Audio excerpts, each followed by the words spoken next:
Welcome to Swish and Flick, an all Potter podcast. Swish and flick. Everyone? Swish and flick. Hello and welcome to episode 32 of Swish and Flick. I'm Tiffany. I'm Megan. I'm Katie. And I'm Sarah's replacement. Known as? Harris, I don't know. We'll pick a new name next week. Okay. This episode is sponsored by Amanda Williams. So thank you, Amanda. Thank you. Thank you. Thank you. Ooh, let's thank you. Tiffany has to start it. We're doing it? Yeah. All right. Thank you. Thank you. Thank you. Thank you. Oh my God, we're so good at it. Today we will be discussing Chapter 9 of Harry Potter and the Chamber of Secrets, The Writing on the Wall. So make sure that you have read the chapter and you're ready to dive into the details. Before we begin, Megan has weekly profit news. I do. Megan. I do. Profit. I do. And it's exciting. Do tell. Okay. So, we all know, we've talked about it. Harry Potter and the Cursed Child coming to New York. Woo woo. Swish and Flick going to be there next year. So excited. Wait, what? Yeah. Yeah, we bought Who's your the cursed child? Well, we'll Sarah, find out. We didn't invite you. There's something with a bird in a nest, I know. a bird. Yes. Birdie You mean an in the Albus? nest. No, it's a bird. So, An Elvis.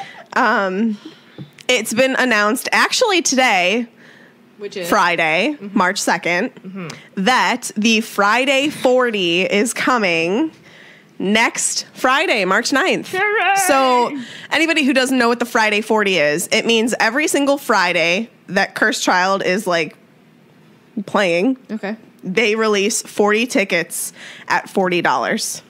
So that's 20 per part. $20 per part. Are you in like the nosebleeds?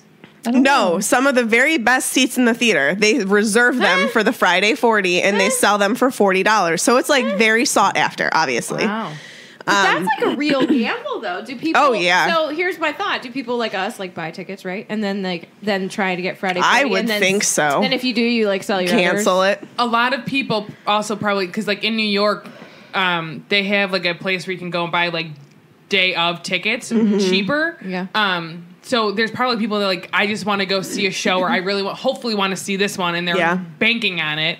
You know what I mean? Because that's what we did the first time we went to New York, was we went and bought, I think we saw Phantom of the Opera. I could be lying. Good show. I do Yeah. believe, though, that this is like you win it that day and it's the following week. Yeah, these tickets are only got good for very the short. following week. And they've been doing Whoa. this. Yeah. They've been doing this in London since it started. Yeah. Do other and shows do this? Sorry. I don't know. Okay. I just know that Cursed Child has been doing it in London since it opened, and now they're bringing that concept Best to New York. pies in London. So that's pretty awesome. I would like to know, because I see shows here. Like, I've only seen a couple in New York and everything, and that's the only place besides Cleveland that I've seen. on Broadway. No, but like, I want to know if they do this for, like, if you live there, if I you've don't- been to like a lot well, of things, if they do this for other They shows. do something like this for Hamilton, I believe. I yeah. think that it's like a thing with like super sought after tickets, Yeah, you know? I get that. So they reserve a certain amount and release them like the week before for people to potentially purchase them. I wanna So see yeah, guys, I Hamilton. mean, look out for it. You just go to harrypottertheplay.com.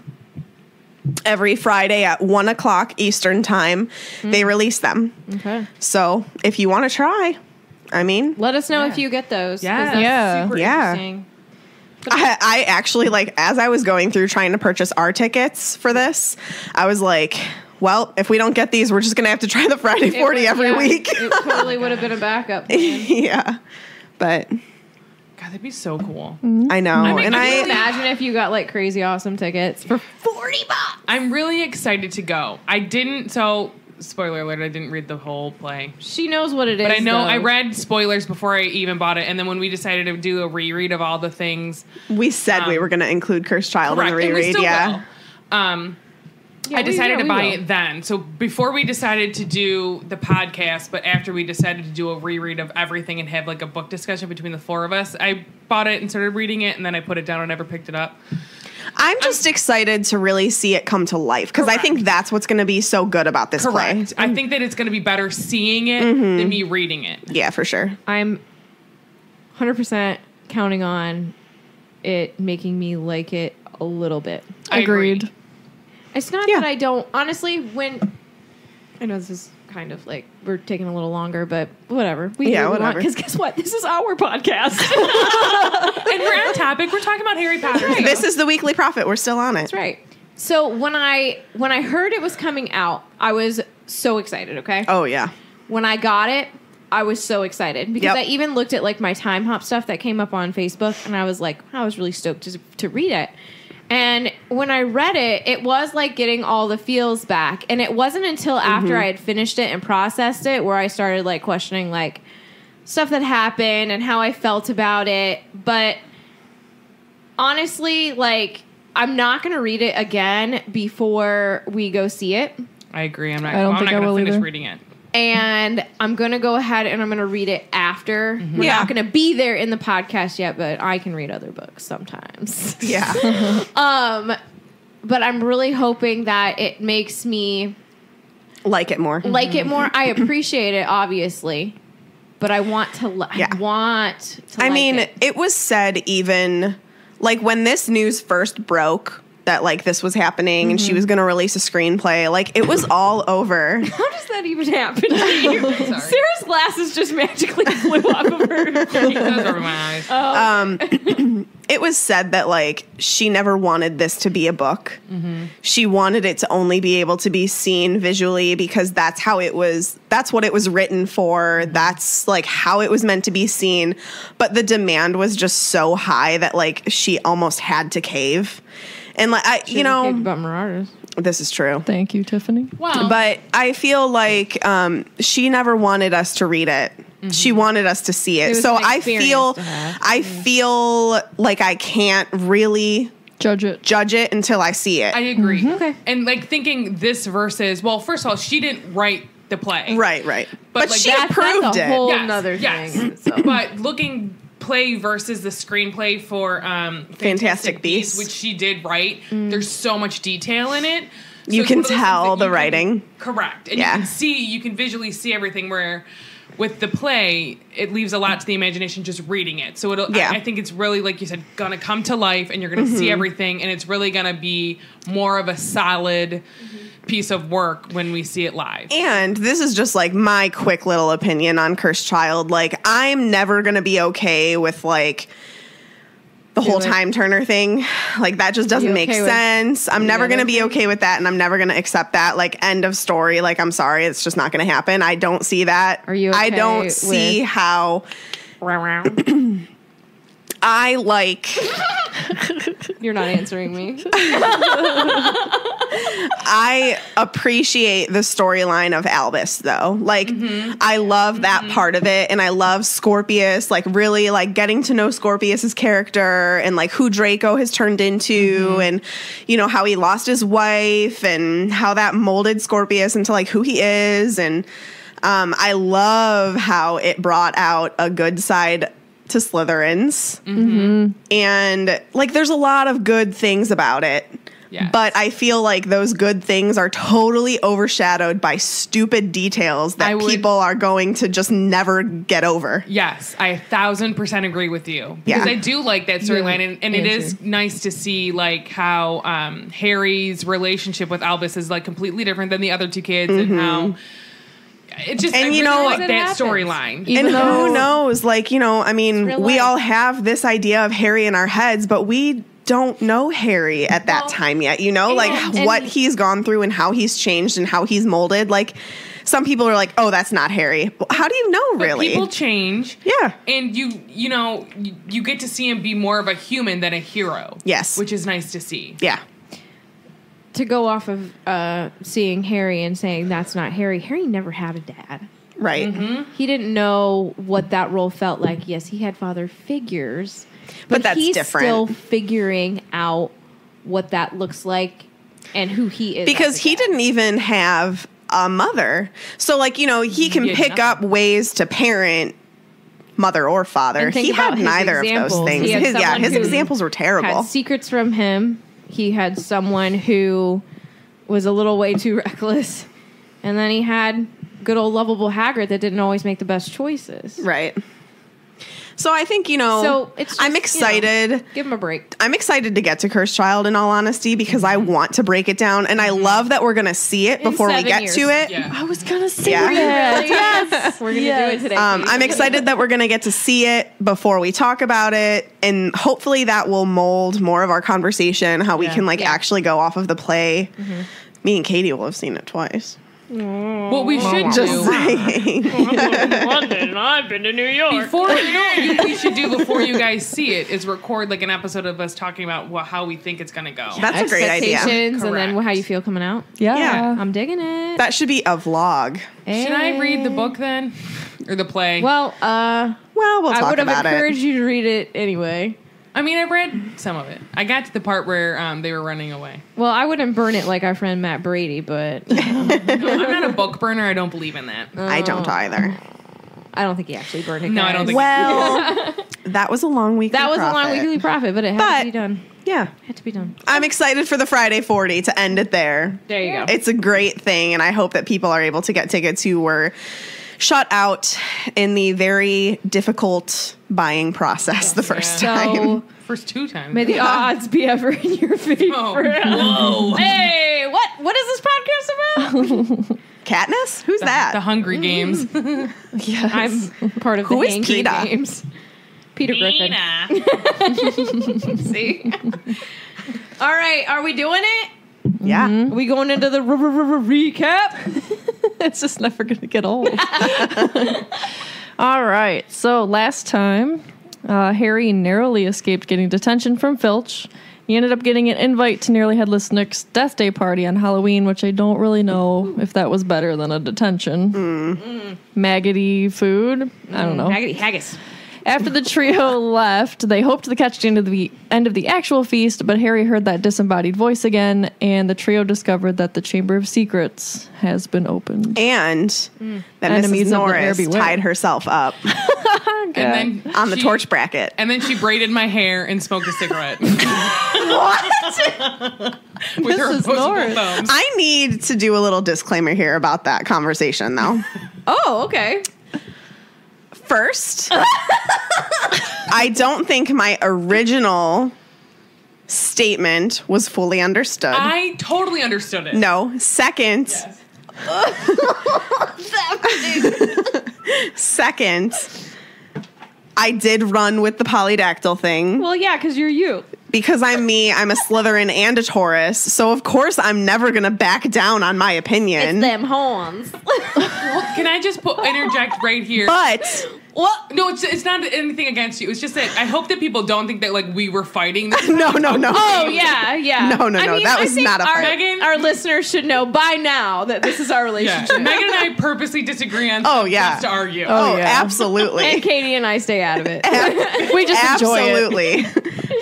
And within Facebook conversations, Sarah just pulled out the picture of Mrs. Norris hanging from the torch. and within the Facebook conversations, I loved what some people said, and this is what my original thought was, but it didn't come across this way. Give it to us. Was that she was I do believe that she was like up there spying. That was like my original thing. Perch. I just disagree. But with I that. think that her tail was wrapped around the torch bracket, and then she got petrified and swung down. And I know I did not say that Okay. in the I last know- podcast. I know that's what you were saying. I just disagree. No, that's that they fine. were hanging out on the torch thing. That's fine. Because Tiffany and I were talking about this today. Only because I'm not saying that cats don't hang out in weird places or that she would be Cats hanging are out in a real weird weird. place. It's just that regardless of if the like how close she was to the flame, in this picture on the thing there's a flame. It would be hot. Wouldn't you think yeah. the cat would not want to be near an open flame? I don't That's all know I'm because thinking. Teddy loves the heater at our house, and as but- soon as the heater but- comes on, he is there. He abandons us. It's like I you think don't we even had a exist. cat. That did What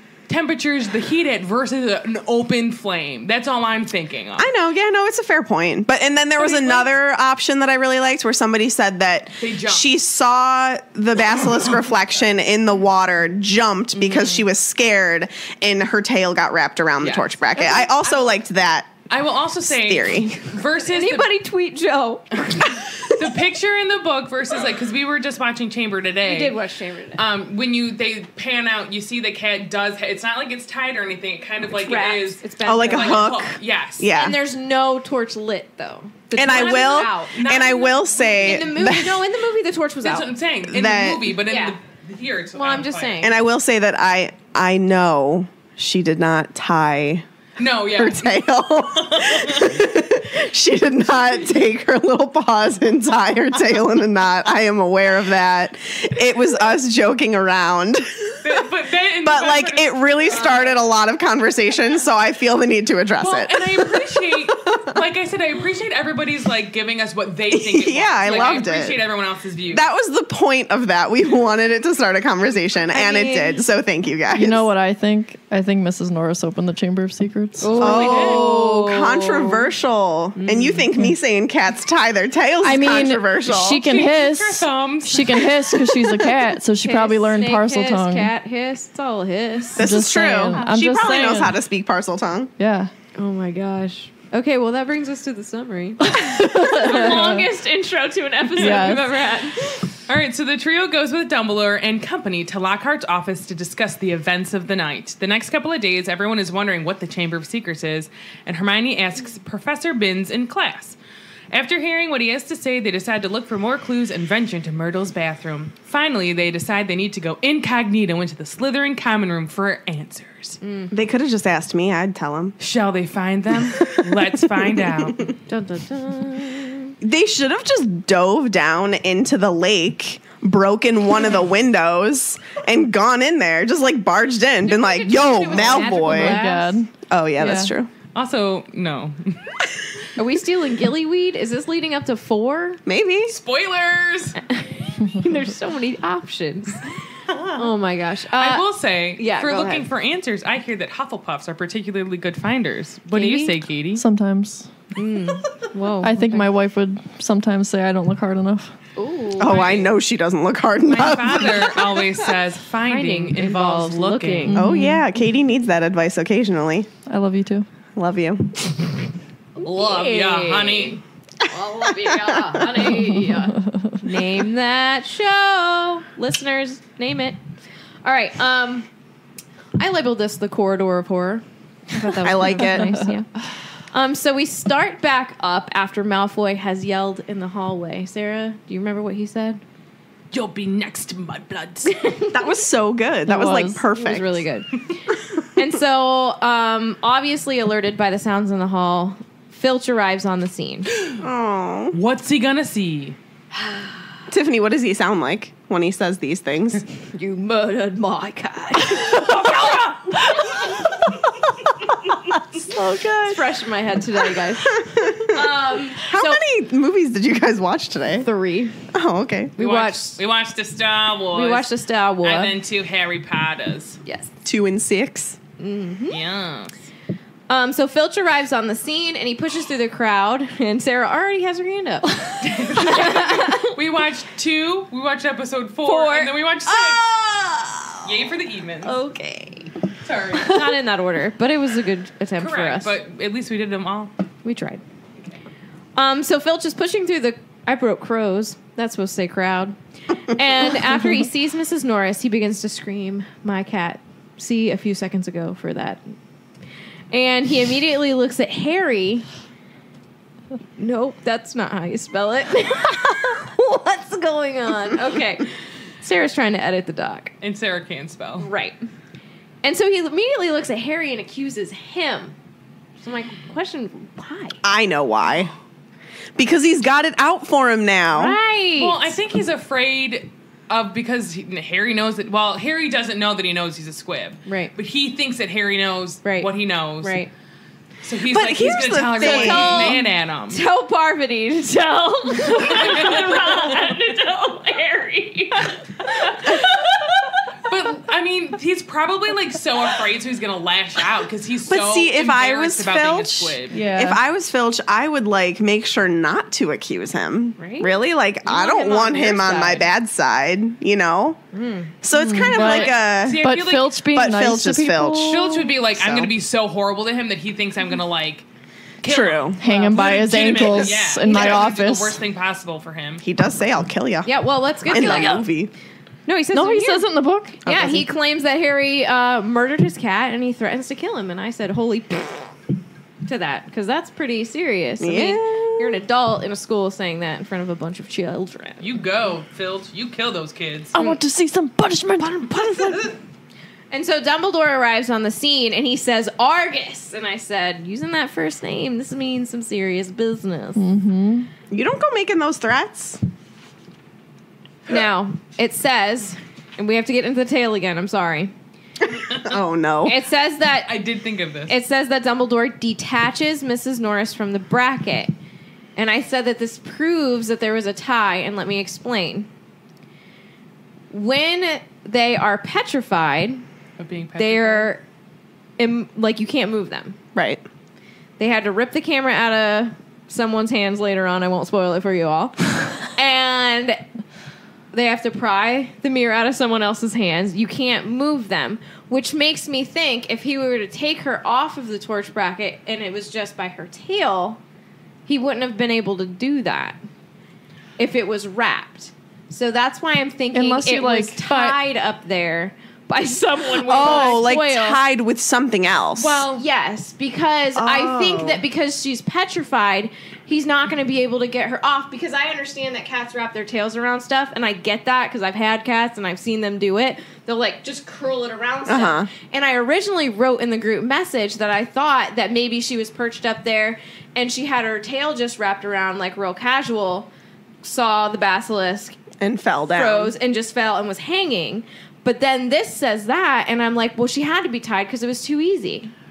Unless it was just like a maneuver. I'm thinking two things. One, Could be. well, first of all, like if it was just curved like a hook, they could just detach her. And they could say detach with just Yeah. a hook, I would think. And 'Cause then he's- That's not what I think. Well, my when I second hear was that, though. someone in the group, and I apologize for whoever said it, and I don't remember your name, because they were talking about like while if Voldemort through her could be using spells, because they were even saying that they tried to get the blood off the wall or whatever it was, and they couldn't do it. Like they scrubbed as hard as they could, and the writing was still there. Yes. That maybe they used a spell to stick the cat onto the torch bracket. How would you have gotten her down? It's Dumbledore. Yeah, but it just says detached. But if it was Dumbledore, he should have been able to get the letters off. You know? I don't know. I'm just thinking, like, maybe... Well, that's my 2 cents. Nothing in the universe of Harry Potter has been talked about. It's this never in been depth. so controversial. Yeah. Yeah. This is more controversial than anything you've ever heard. Yep. Was she tied up Who there? knows? Dear The best part Joe. is, like, well, Did ask, she use her thumbs? we'll ask Jo, and she'll be like, you know what? She was I don't even know. Cat. She got herself up there. She wrote it on the wall herself. It really wasn't Ginny. She used her tail as a brush. Oh my gosh. She wrote a little letter. She was the one writing in the diary with her little paws. Anyways, I like that answer. of course you do. Okay. So, Dumbledore instructs the trio and Filch to walk with him, and Lockhart offers up his office for their use. And so, once they're in the office, I love this part. The pictures in Lockhart's office all begin to flee, and some of them are such they have their hair in rollers. So the vainest pictures. Well, think of the man. I literally cannot stand Lockhart. No. Sarah said it twice today as she was reading. Ugh, I can't. I just Stand him. can't stand him. And so they laid Mrs. Norris down, and Dumbledore is poking and prodding at her very closely, and Snape is looming in the background. And it says that he's trying hard not to smile. And I'm like wondering, like, what are you thinking? Because he doesn't exactly like strike me as someone that like hates Filch because they work so closely together sometimes. So I just wondered, I guess, what do you guys think that he's thinking? Like, why is this funny? I don't know. Maybe it's Snape, It's and he just- just likes It's just interesting. not nice situations. I think that he's probably laughing at Lockhart's pictures. No, maybe he's smiling because he thinks Harry might get pegged with this. I was just about to say that. I was just about to say maybe he thinks that this is something that he can really get Harry in trouble for. Especially That's since a he good already point. slipped through Snape trying to get him expelled with the car. Yeah. And then that whole first year. Yes. I don't understand why Snape wants him expelled when, like, he knows about Like, he has him to stay meaning to there. be safe. Yeah. But Maybe he has an inkling that the Chamber of Secrets is going to be open, and he doesn't want him involved. He's blinded by his love, guys. He's blinded. So this is another Dobby maneuver to get him out. That's not what I was thinking, but could be. I mean, it kind of makes sense, though. Yeah. Yeah. I don't know. Let Well, us because, like, know. how close is Snape and the Malfoys? Realistically. They're supposed to be very close, right? Yes. Things to think about. Let it ponder on that. really, the only, like, Malfoy-related person who didn't trust Snape was Bellatrix, and she's not in the picture right now. She's not even a Malfoy. Well, by marriage, right? No. Her Well, sister she's, is. like, related to Narcissa. Correct. Yeah. But she's a But, like, she's part of their Tomato, family. you guys. She's part of their family. She's part of a lot of people's family. So I feel like, yeah, they would have had a lot of trust for Snape until she broke out. I don't think she trusted him at all, though. Bellatrix? No. No. Not a bit. But I bet you some of that's also, like, she wants to be Voldemort's, like, main Oh, yeah. person Oh, yeah. overall, and she doesn't like that She Voldemort sees trusts Snape as a threat. Correct. It's like, To that sorry, you're position, too yeah. crazy to be a double agent. Like, you're literally psycho. I was saying that today. I'm like, she's literally. freaking crazy. All right. So Dumbledore is poking and prodding Mrs. Norris, and so Lockhart is flitting around back and forth, and I thought it would be prudent to read what he says because he's A ridiculous. doofus. I love how we're all, like, sighing about him. I'm He's sorry. just so dumb. Yeah, we have a book with him, so we got to do with this. All right. It was definitely a curse that killed her. Probably the transmorphigan torture. I've seen it used many times, so unlucky I wasn't there. I know the very counter curse that could have saved her. Of course you do. And then it says, I remember something very similar happening in something. Uagandagu? Oh my God, is thinking, that? Is that the school? Is that I the was going to African say, is that school? the city that. How do you spell it? Oh, God.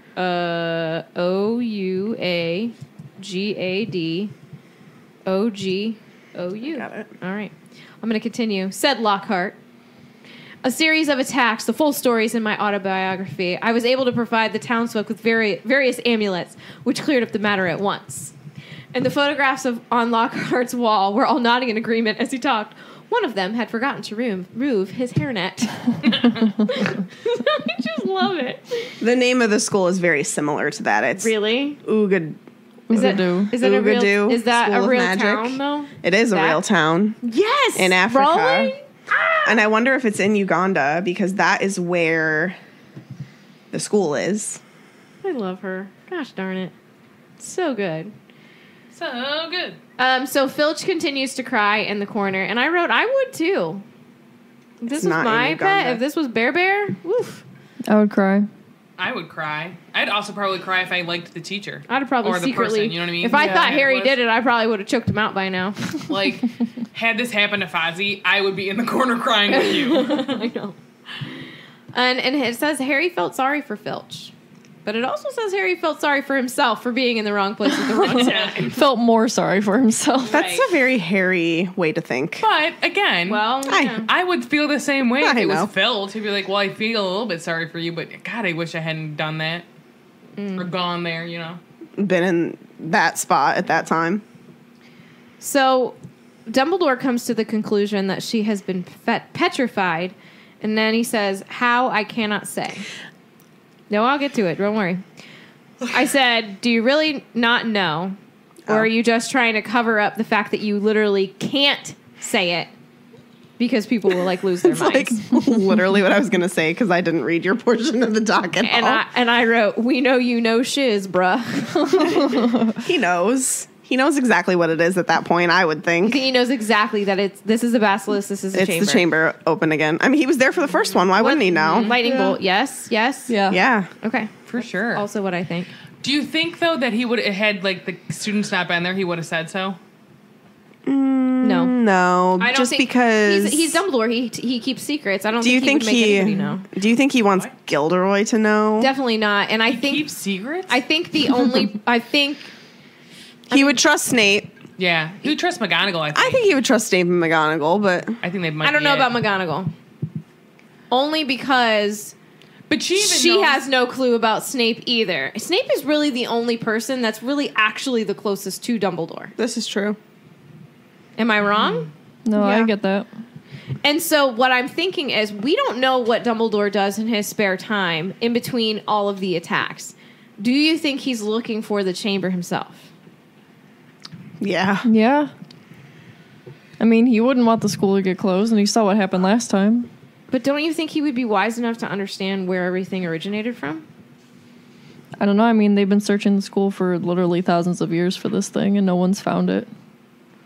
I know. Leave it up to a couple 12-year-olds. That's what I'm saying. Like,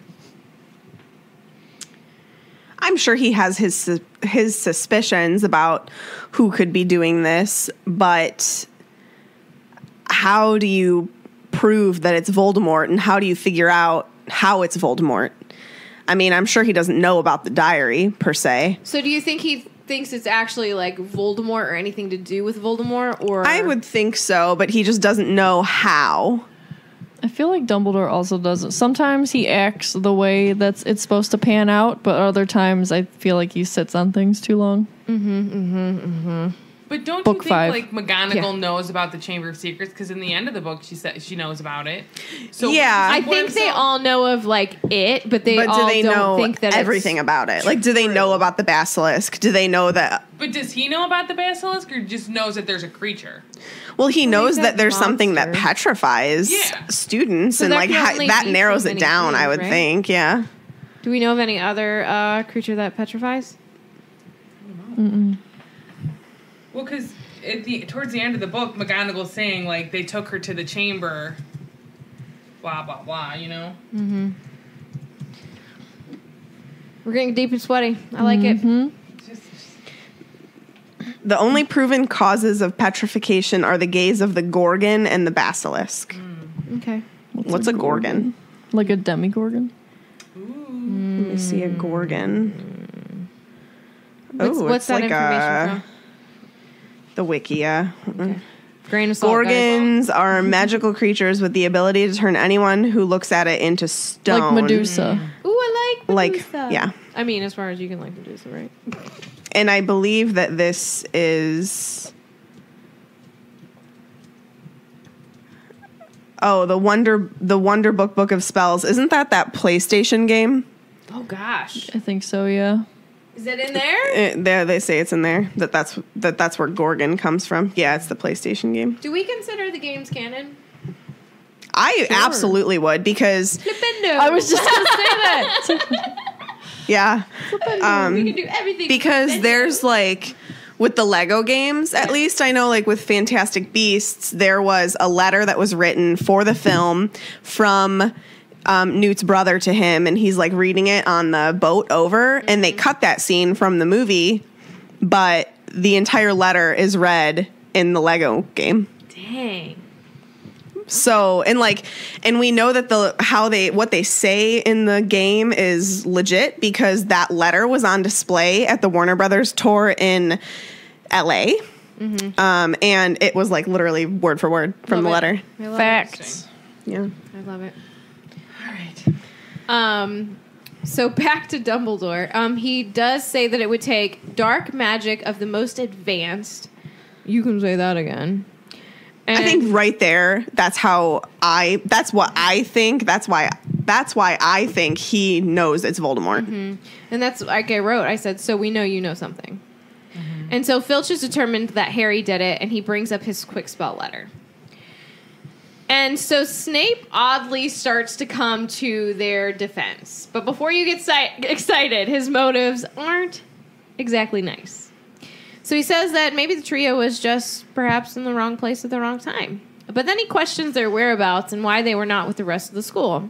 So they go into explaining about the whole Death Day party, and then Snape is like, why not return to the feast and get some food? And Ron tells the biggest lie of his entire life. We know Ron Weasley, and we know what he likes to do 24/7, and that is eat. And And so, so, listen to Taylor Swift, I heard. and that, oh my, I hope you choke on your coffee. And so he says that they are not hungry. And as he says it, his tummy gives a little rumble. Like He's got Pooh Bear? a rumbly in his tummy. That's right. And then Snape hold on. switches gears. Okay. Totally off topic. Oh, okay. But you need to know this. Yeah, okay. Disney released this adorable shirt with Winnie the Pooh. Oh, yeah. And he's got a honey pot and it says feast mode. I need it. It's so cute. And it makes me think of Ron. So back on topic. All right. So Snape switches gears here, and then he goes into how Harry is obviously lying, and then he tries to get him kicked off Quidditch. What? I think that's like his big play to be like, we've got these great brooms. Malfoy is gonna suck because he's Malfoy. Yeah. And this is Harry's the only way beat we're gonna us. get to win. Yeah. I don't know if you're gonna say it, but I love what McGonagall actually says in Yes. defense of him. yes. It's hilarious. I mean, I could tell you. She's like, she pretty much tells Snape that he's ridiculous, and she's like, Does she say, like, really Mrs. clever Norris wasn't petrified by getting smacked over the head with a broomstick. Like, Oh my Quidditch doesn't God. make any sense to take away from him. It's amazing. And I just said that really seems childish, and McGonagall wasn't having any of it. Do you want me to read what she says? Yes, please. She's really, Severus, said Professor McGonagall sharply. I see no reason to stop the boy playing Quidditch. This cat wasn't hit over the head with a broomstick. There's no evidence at all that Potter has done anything wrong. Boss. But honestly, let's go ahead and think about it. Sometimes I feel like the adult characters, I mean McGonagall and all them aside, they were stifled a little bit in their growing up. Because of the war. Something. Could have been the war. I mean, that's across the board for everybody, but something about them never grew up. Like these childish vendettas never got squashed. We see that Snape never truly got over what happened to him in his past with James, and certainly never got over Lily. And so this to me seems like a childish thing to go straight to, I'm going to get you off the Quidditch team, because that's what a kid would do, right? Yeah. And it kind of makes me sad for him, because that just seems... Well, he didn't get any closure, A. And Yeah. B, like, I was never, in that situation where he was truly bullied by these kids, you know what I mean? Yeah. So that's a traumatic thing, you know what I mean? And then having someone that looks just like your bully, except for the eyes that look like the woman that you love, just gotta mess with your head. Yeah. Yeah, It just a little harsh. It makes me feel really like, oh man, like that's sad Yeah. that you're gonna go there. Love him or hate him, take him or leave him, whatever. Yeah. Snape led a sad life. If you think about it, like all Agreed. the stuff that is done to him, and because we just watched the 6th movie, I don't know. There's a lot of back things behind the scene that you don't see about him. You know, if you don't really take the time to think about it, it's sad. Yeah, And that shapes who he is. I'm really ready to whenever you guys are ready, I'm really ready to dive into his character and do a Felix file Do on some that. digging. Yeah, because We need to have somebody on who really likes him. Matt Brady. Yeah. Yeah, but he's just a troll about it. calling you out. I love you, Matt. We are smuggles. Anyway, where am I at in this doc? And so Dumbledore is searching Harry with his twinkling light blue eyes. And Harry felt as if he was being x-rayed. And I said, this will not be the first time you're going to be x-rayed by this man. You mean the last time? Last time. Or I said might first. not have been the first. I said first. We knew what you meant. I'm pregnant and I don't have a working brain. But it's true. Sarah will say, my brain is not working correctly lately. And Snape and Filch are both really angry because Harry apparently got away with something in their eyes, which he didn't. Yeah. He literally did nothing this time. Harry Potter is not always innocent, friends, No. but he is innocent in this case. And we find out that Mrs. Norris will be able to be healed by the use of mandrakes. So I was thinking, because when I was reading this chapter and they were talking about, he's like, well, Dumbledore's like, she was able to procure mandrakes for the second years. So does that mean every year they don't have mandrakes? I would assume that they're pretty rare. Well, I was thinking, does that mean like every second year, like they don't necessarily have the same curriculum? They might I have would to study think. the It Yeah. just depends on what they have. and then maybe you can get that's- her hands on. Maybe it'll I switch like between that. theory and practice. Yeah. From year to year, or based on like what's you can- available. Yeah. Yeah. Okay. That's a really Or cool like thought. at least That's like cool. same level of Like intensity. difficulty. Yeah. Yeah. Hers was better. Difficulty. Like- intensity. Like second year, you're not going to be like dealing with a tentacula plant. Right. Yeah. Yeah. Or devil's snare. It was just I thought. Nope, I that's your like, first year. That's right. Well, shouldn't be anybody's year. Sheesh. That's cool, Sarah. I like that thought. Well done, Ravenclaw. Well done. And so Dumbledore goes on to say, innocent until proven guilty, Severus. And he says it firmly. And I wonder if this is a little nod to his past. Probably. To Snape's past. Because Dumbledore knows everything about that whole. Maybe he situation, needed I should to say. remind him, like, hey, He's not James. innocent until proven guilty. He's not James. I think Snape needs that reminder. But I mean, every once in a honestly, while. can you blame him though. No, but he needs the reminder of, hey, Harry does not equate to James. What's And he that is- saying? Like, don't fault the kid for like, well. or don't do whatever to the kid for the father's sins, or something like that. There's a. I know saying. what you're saying, but I can't remember exactly how it's said. Yeah, something like that. And then Lockhart, Ugh. he offers to make this potion. And I wrote, nah, bruh. Snape was like so mad. He He's like, was no. so mad. He was like, I'm the potions master at this school. Like, I can imagine him, like, movie, walking into the first classroom, him whipping his little cape around. Yeah. I am the potions master. I wish you could see her, guys. I just lost the hair out of my head. I love how it says like there was an awkward pause as well in the book. Like you can just feel the tension. Was like, no, it's gonna be Snape doing it. Yeah. I was going to try and look it up real quick, but it's too far. Anyways, and that's where my piece ends. It does.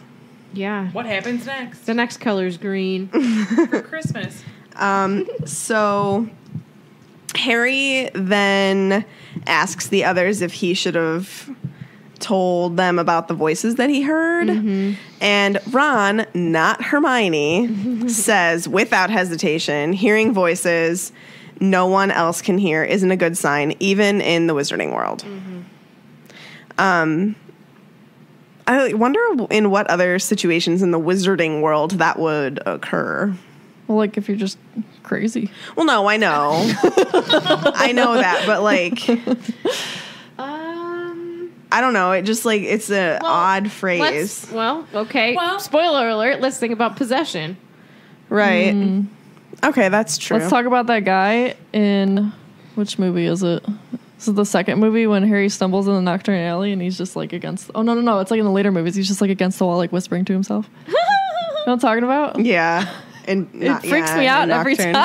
Are there other, like, so he's a parcel tongue, he can speak to snakes. But yeah, are there like other languages or something? And what would they be called? Things to think about for our lightning bolt round. Oh, jeez. No, we are so not there yet. Y'all just gave me a look. Well, now we have like a task. Yeah, for real. So then, as we saw before, Filch brings up the quick spell letter. So then that gets Harry interested in the topic again. Like he hasn't talked about it to Ron and Hermione, Which yet. was kind. He probably forgot about it. No, we didn't. He may have. I don't know. He did forget about it. But then Harry decides to ask Ron about it, and then that's when we learn what a squib is, because doesn't Ron say like, oh, he must be a squib?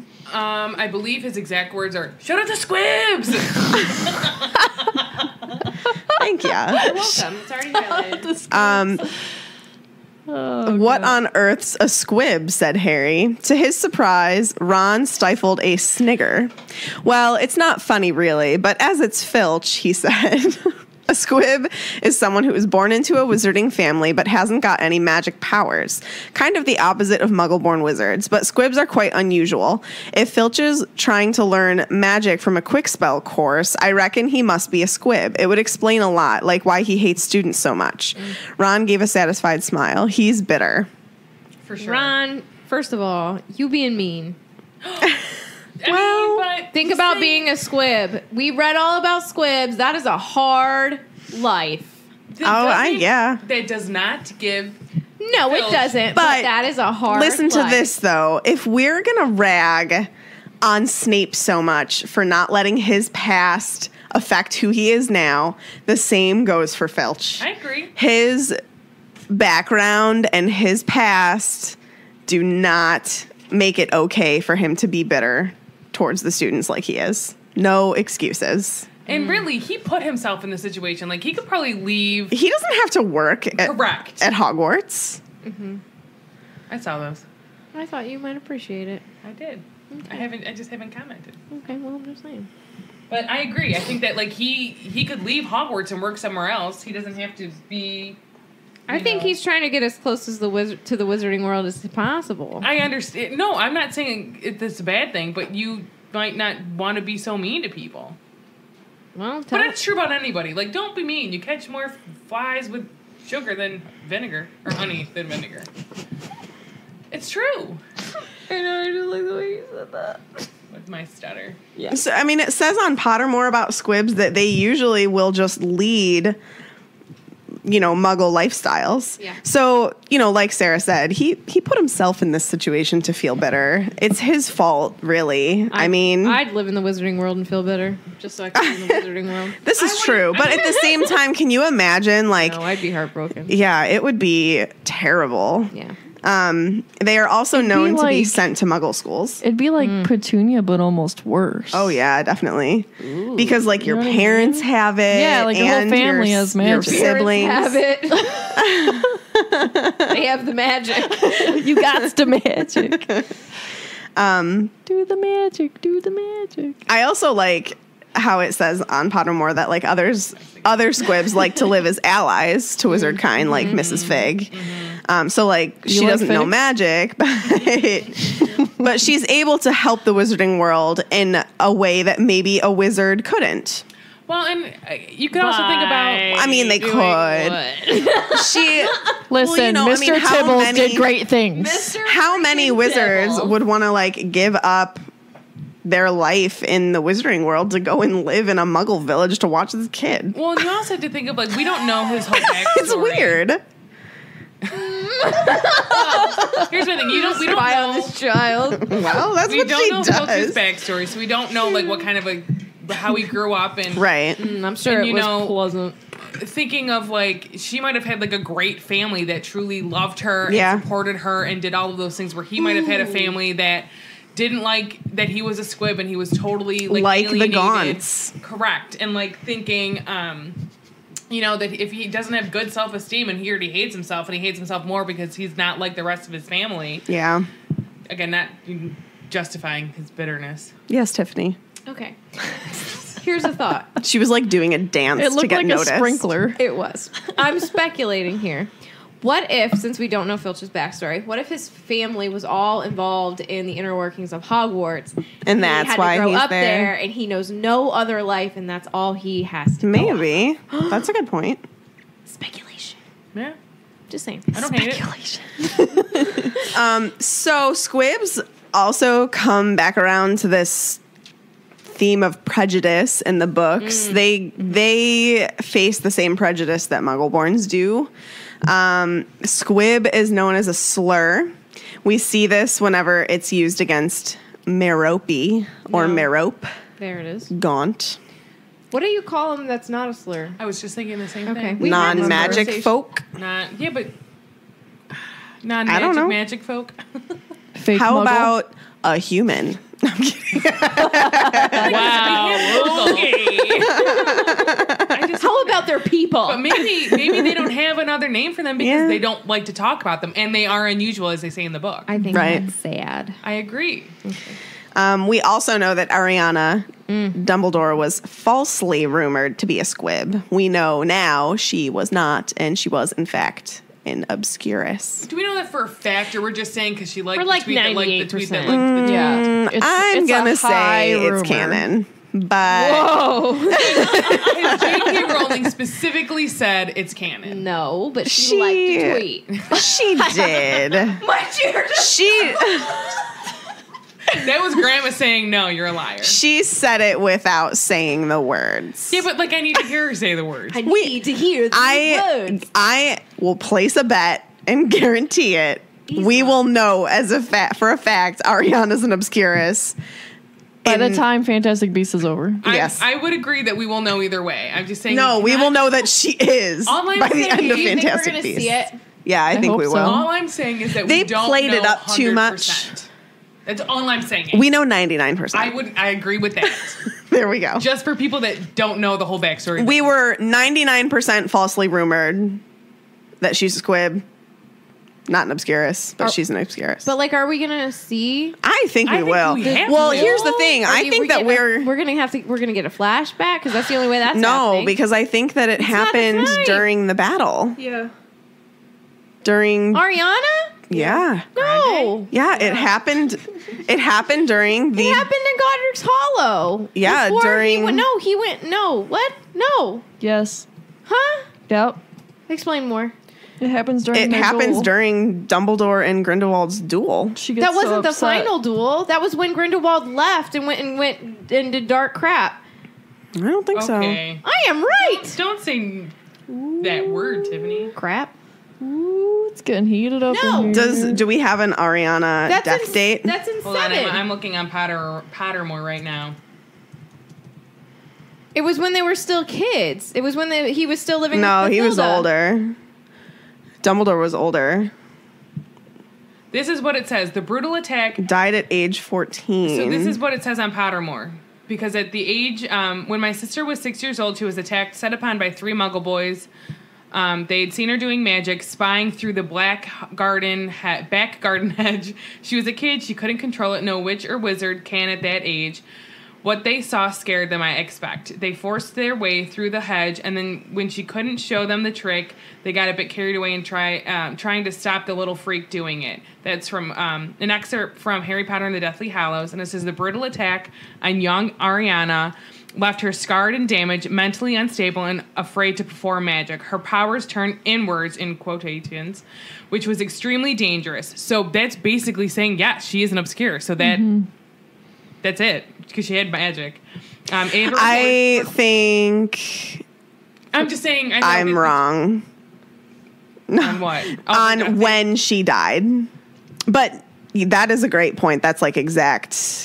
Yeah, I mean, that's an Obscurus right there. No, it says that she died in 1899. Oh, so we won't see it. It might be a flashback. We might see a flashback.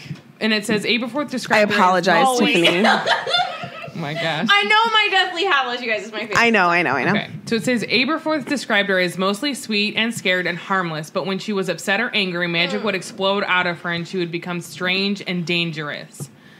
Yes, it says the ripple effect of poor Ariana's attack spread through every corner of the family. Her father, Percival Dumbledore, went after the Muggle boys and was sent to Azkaban for assaulting them. And then it says he was afraid that the ministry knew that Ariana had been sent mad by what had happened and she would spend the rest of her life in St. Mungo's Hospital for Magic Maladies and Injuries. So interesting. Ariana's an interesting character. Yeah. We'll get to her, I'm sure. I just want to keep reading this, but let's go on. A squib spotlight is, does anybody recognize this name? Angus Buchanan. Yeah. I believe that we talked about him It was in a Felix Files about Mm-hmm. Quidditch through the ages. But Angus Buchanan didn't let being a squib get the better of him. He wrote an inspirational book in 1900 called My Life as a Squib that helped break the taboos of squib culture in wizarding society. I find it interesting that he used the slur, quote unquote, in the title of his book. You know what? Also, Kinda weird. I heard he ends his book asking or saying, "Shout out to Squib." So you know what? It's a famous line. Shout out to Squib. Coined by Angus himself. He ended up becoming a star rugby player, and Wizardkind fell in love with his inspirational story. Not to mention, he developed The Wizard World developed. the Wizard World developed a love for him. Yeah. No, a love for rugby because of him. Oh, yeah. Okay, yes. This is the same guy that Tiffany talked about a long time ago, and the one who tried to be sorted at Hogwarts. But sadly, squibs cannot be sorted. You guys, he flew to Hogwarts on a broom. Yeah, with someone, about right? it. So Makes me cool. Got in the hall, I think sat down. Do you think the only reason why he was able to actually get into Hogwarts was because he knew about it? Because he's non-magic, right? Yeah, but he comes from a magical family. That's what I'm saying. Like, squibs can immerse themselves in magic. That's why they're different from muggles. So you can still like interact with ghosts. Like Filch can interact with Peeves and the ghosts and stuff. Oh yeah. So he wouldn't have seen that. Like he wouldn't be turned away. Barrier thing. Like a shabby castle or I remember I gotta go do something. Even if he could, he's flying on a broom so fast he just thinks it's a little sign and goes whoosh.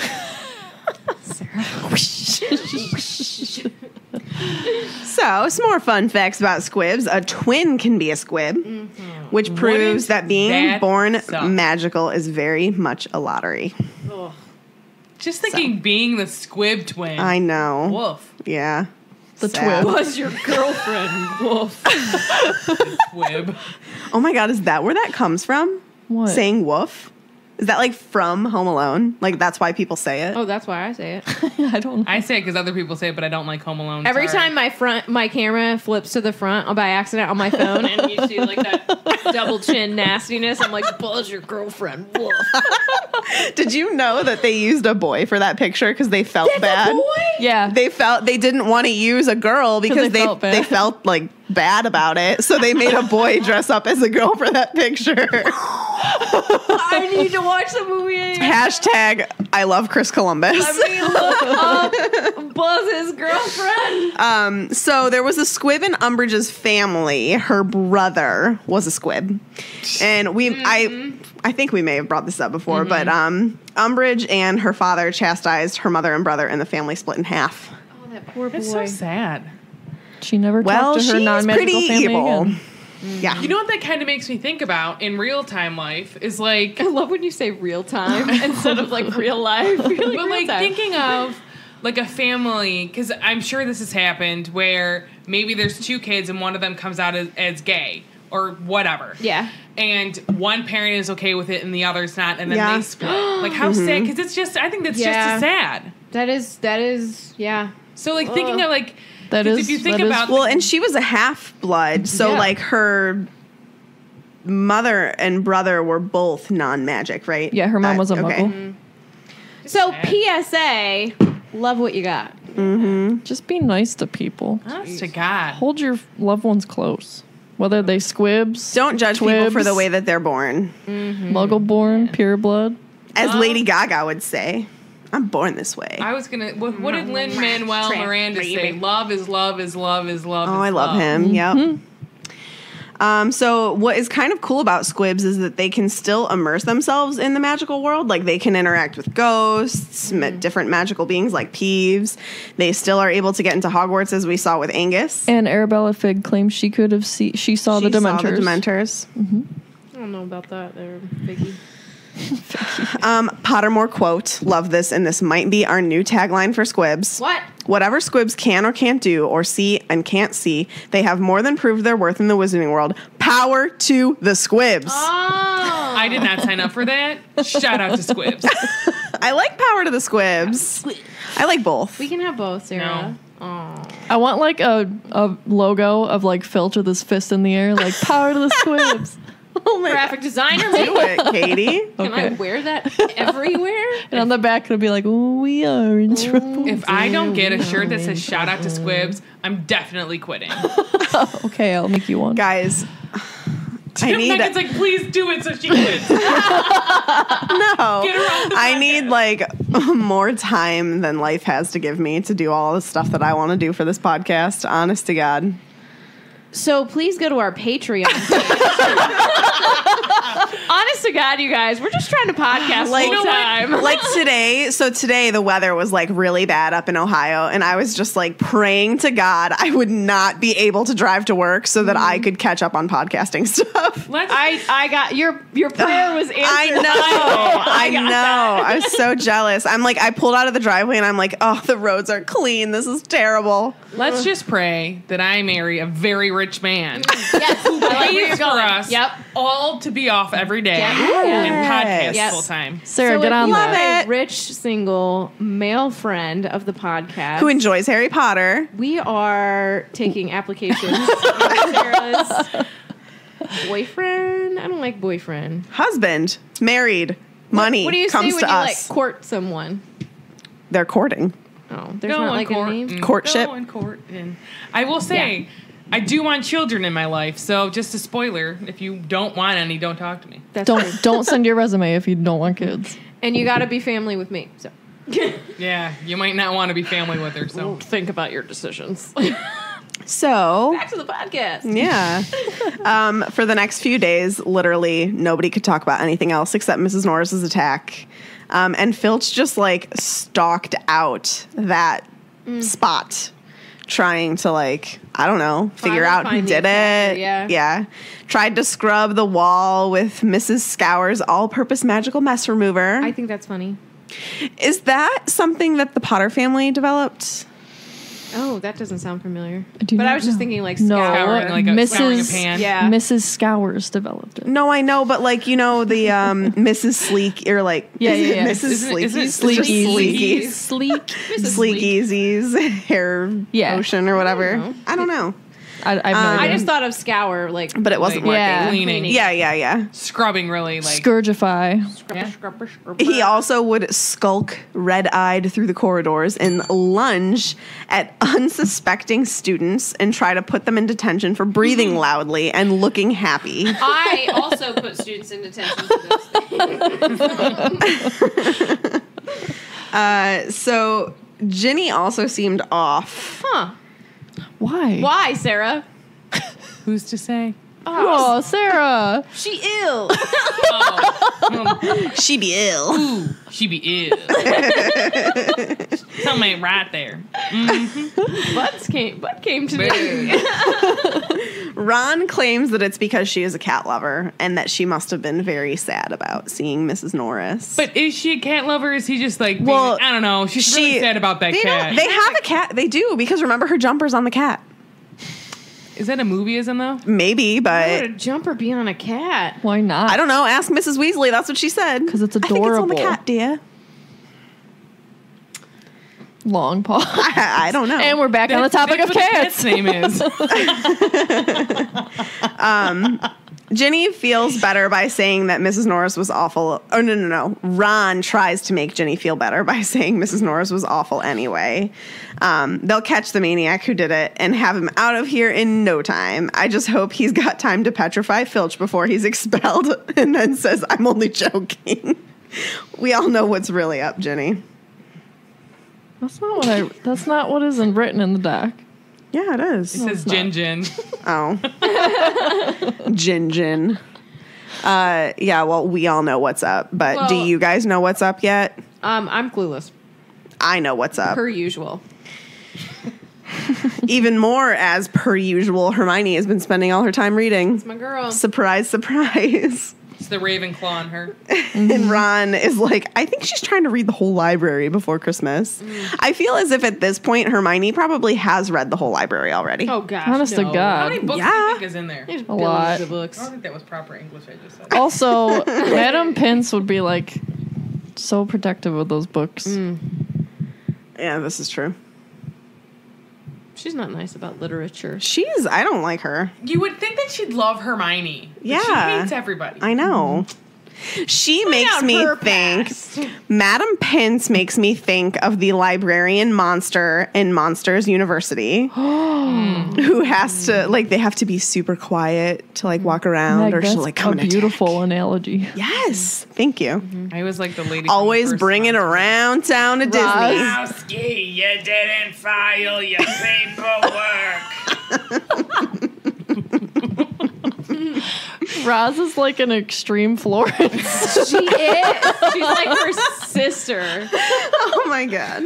That's very, great. very strong voice. We have a suspicious And that's podcasting, folks.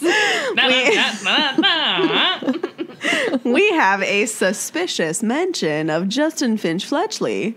Fletchley. Fletchley. Say that 10 times fast. Fletchley. No, Finch Fletchley. I can't do Fletchley. Finch Fletchley. Fletchley. Try it. It's hard. Finch Fletchley. You guys are better than me. No, I was starting to mess it up. Katie was covering it up for me. It's because he's a Hufflepuff and I'm a Hufflepuff. Okay. Hufflepuff. And then finally we find out what Hermione's been up to. She's been trying to look up information on the chamber all on her own. And apparently all of the copies of Hogwarts of History have been taken out of the library because she is not the only one. What? Yeah. Also, this is kind of like very uncharacteristic of Hermione, but she can't remember and she thinks she left her copy at home. No, she doesn't think she knows she left her copy at home because she can't remember the mention of the Chamber of Secrets, which is weird. Like, she remembers everything, word for word, textbook. She doesn't remember about Nicholas Flamel. She just remembers she said the name at one point. This is a common flaw in Hermione. Maybe that's why she's a Gryffindor. Don't look at me that way. I'm joking. Wow. Finch Fletchley. But she left her book at home because she had too many Lockhart's his Oh book. God. Can't she just make Another flaw of hers. Yeah. A major flaw. But I love her. But I love her. So then we move on to the magic. yellow text. Yeah, the best. The text. Huffley Puff. Huffley What'd you Puff. say? So I wanted to read the little description of History of Magic. So History of Magic was the dullest subject on their schedule. Professor Binns, who taught it, was their only ghost teacher, and the most exciting thing that ever happened in his class was entering the room through the blackboard. Ancient and shriveled, many people said he hadn't noticed he was dead. He had simply got up to teach one day and left his body behind him in an armchair in front of the staff room fire. His routine had not varied in the slightest. Hold on.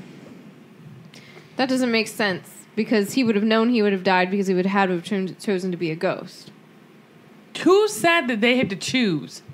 Where is that written? It's in 5, isn't it? Yeah, you have to choose. But maybe it had already been in his mind that he always wanted to be a ghost, so it just kind of happened. Maybe he wanted to did be a teacher decide. so much that he was like, not so much, maybe he just wanted to talk about the history of magic so much that he's like, I want to teach it for the rest of my natural born ghostum. I don't know. Maybe people just like decide that in their minds. And like you don't unconsciously. Yeah. At least I'm safe inside my mind. What's that from? SpongeBob. Get out of here. Oh, sorry. You should leave. There's the door. 2 hours later. 1 eternity later. 20 minutes later. Am I allowed to speak now? 1 day later. Now or forever hold your peace.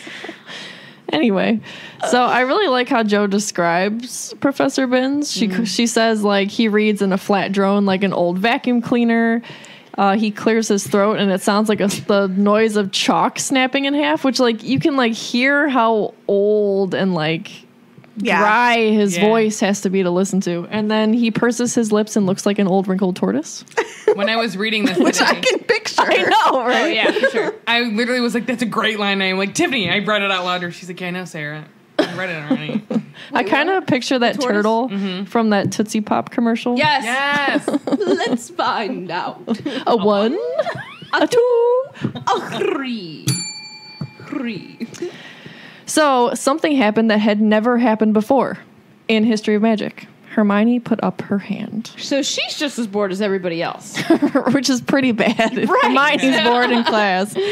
And Binns seems completely thrown and amazed that anybody has interrupted him because it's never happened before. Do you think he's annoyed? I think he's shocked. He gets annoyed. He gets annoyed. I mean, I know he gets annoyed, but like, I wonder if he's like, Let me how's her wheeze hand up? on. No, Yeah. I think he's just like, what? a hand? Your face. What does Tiffany. that mean? So Hermione asks if he can tell them anything about the Chamber of Secrets. And I like the reaction we get from the class. Dean Thomas, who had been sitting with his mouth hanging open, gazing out of the window, jerked out of his trance. Lavender Brown's head came up off her arms, and Neville Longbottom's elbow slipped off his desk. But does she die later? I don't know. Who's to say? Dear Joe. So he kind of tries to like brush it off. Like, I talk about history. I don't talk about myths and legends. But Hermione eventually That is history. but Hermione eventually convinces him to tell them about it. And he's completely thrown by the fact that the entire class is actually paying attention to him for once. So here's where we get a little bit of backstory on Hogwarts, which I don't think we have before. Yes, Tiffany. As an educator, It is a miracle that everyone's listening to you at once. Just thought I'd say. At least you don't sound like an old vacuum. Just like get you so annoyed whenever you see like that one kid just doing his own thing. Are you Always that the teacher same that calls on them? Oh, all the time. Oh, Tiffany, you were my worst nightmare. Oh my God. As But a like child. honestly, like No, yeah, but that annoyed honestly- me. But if I was a teacher, I would do the same I thing. totally You know agree. what I do? You know what I do? They know what's up because I have popsicle sticks with their name, so it's a rando. So you better be paying attention because your name might get called. I like that. But if I see that someone's spaced out, I'll be like, "Yo, what'd I say?" And they'll be like, and I'll be like, "Yeah, listen," and then I'll repeat myself. Tiffany laying down the law. Just saying. So, we learn about the founders of Hogwarts. So, we all know, but in case anyone's listening and has no idea, And by now, we apologize for ruining everything for you. pretty much, Godric Gryffindor, Helga Hufflepuff, the best one, Rowena Ravenclaw, and Salazar Slytherin. The real best one. Okay, come on. Well, I am know actually... you're coming around killing children. It's not my business. Ooh. Merlin is a Slytherin. Okay. It doesn't redeem everyone. Yes, it does. Immediate The only one redemption. she's got. Aw. That doesn't about- mean like, oh, Peter Pettigrew's a Gryffindor. They all Yeah, suck. so Slytherin, you know, he tried to kill some kids, but Merlin, though. Look at that Merlin. Did Salazar Slytherin try to kill them, or did he just try to? He just put a monster in the castle. This is did the cat tiger tail round This is like a loophole. Well, he didn't really try to kill them. He just put a beast, and the beast was doing his own thing. Exactly. And I mean, if a good Slytherin came around who spoke Parseltongue, they could tell the basilisk, "Hey, dude, chillax. Don't be killing people. Hide in your chamber." Is there just like that. what's If the I Parseltongue was the word heir for of chillax? This is what the Slytherin, conversation. Yo, bro. wait, bro. hold on. Sit down. We're gonna have a conversation. Y'all doing too much. Don't be killing people no more. Just stay in your little hidey hole. Okay? If I was the Chamber of heir of Secrets Slytherin, I would tell the beast to go lose it. Lose it? No. Go beat it. There Beat is. it. Now, Lose it. Katie had an important question. Yeah, what's the Parseltongue translation word for chillax? Chillax.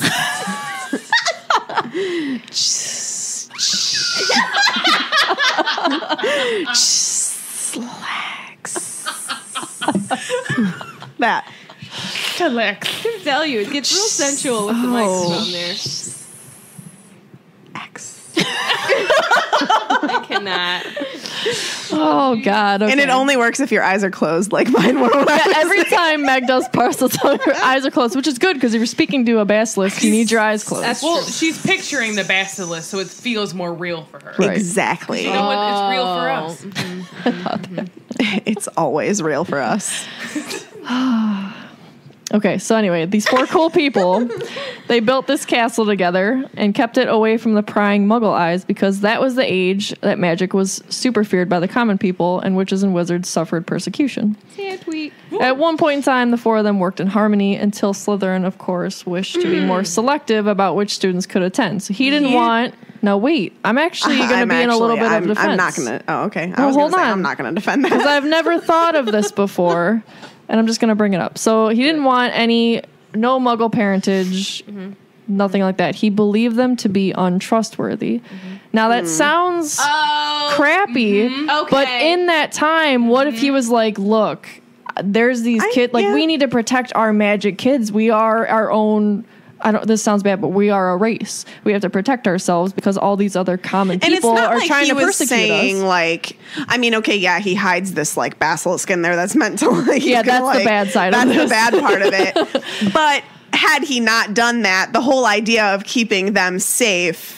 Like I can kind of actually jump on see board with, where but- he's coming from for that time period. But then he ruins that. Right, exactly. By putting a basilisk in there to kill them, Yeah. which is But- like persecution. But I thought he's no better prosecution? than he no.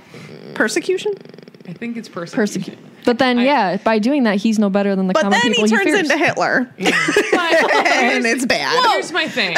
Well, he does. I thought that you were gonna stop the basilisk and have like I a would. real chill out conversation. And be I like, bro, would. Don't be killing nobody. Close your little peepers. I can only speak for myself. Creepers. Better keep them peepers close from the basilisk. I do agree with Katie. Like, if you think about it. If you think about it in that time, I can see his frame. I can see it. I don't agree with it. Exactly. I agree with you, yeah, but Yes. I just never thought of that before until I read they built the because castle they were away. literally muggles were They were killing witches and wizards. So you're going to be protective because they're killing you. And this is the thing, this is how the answer is not to kill them though. No. So you can almost see it in history in real time they're using, so he could use is using the fear of you see what's going on in the muggle world where they're hunting witches and wizards and people that might or may not have magic, and so he's using the fear of you yourself, they're gonna come and get you because they see you're doing all this magic in real life.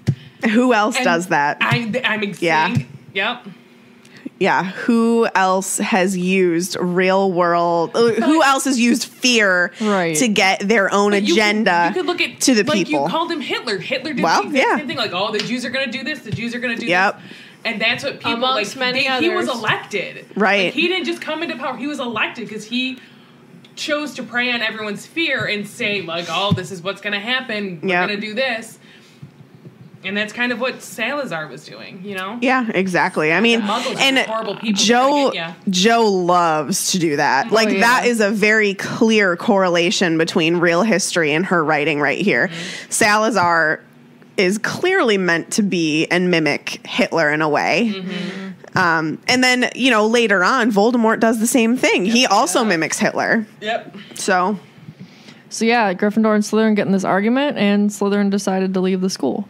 And it was believed that he built a hidden chamber in the castle, sealed it, and only the true heir would be able to unseal it and unleash the horror within, which we find out when I think Seamus or someone asks the question. It's just some sort of monster. Do not call me that, okay? What did I call you? The horror within. Do you think that this was a spite move?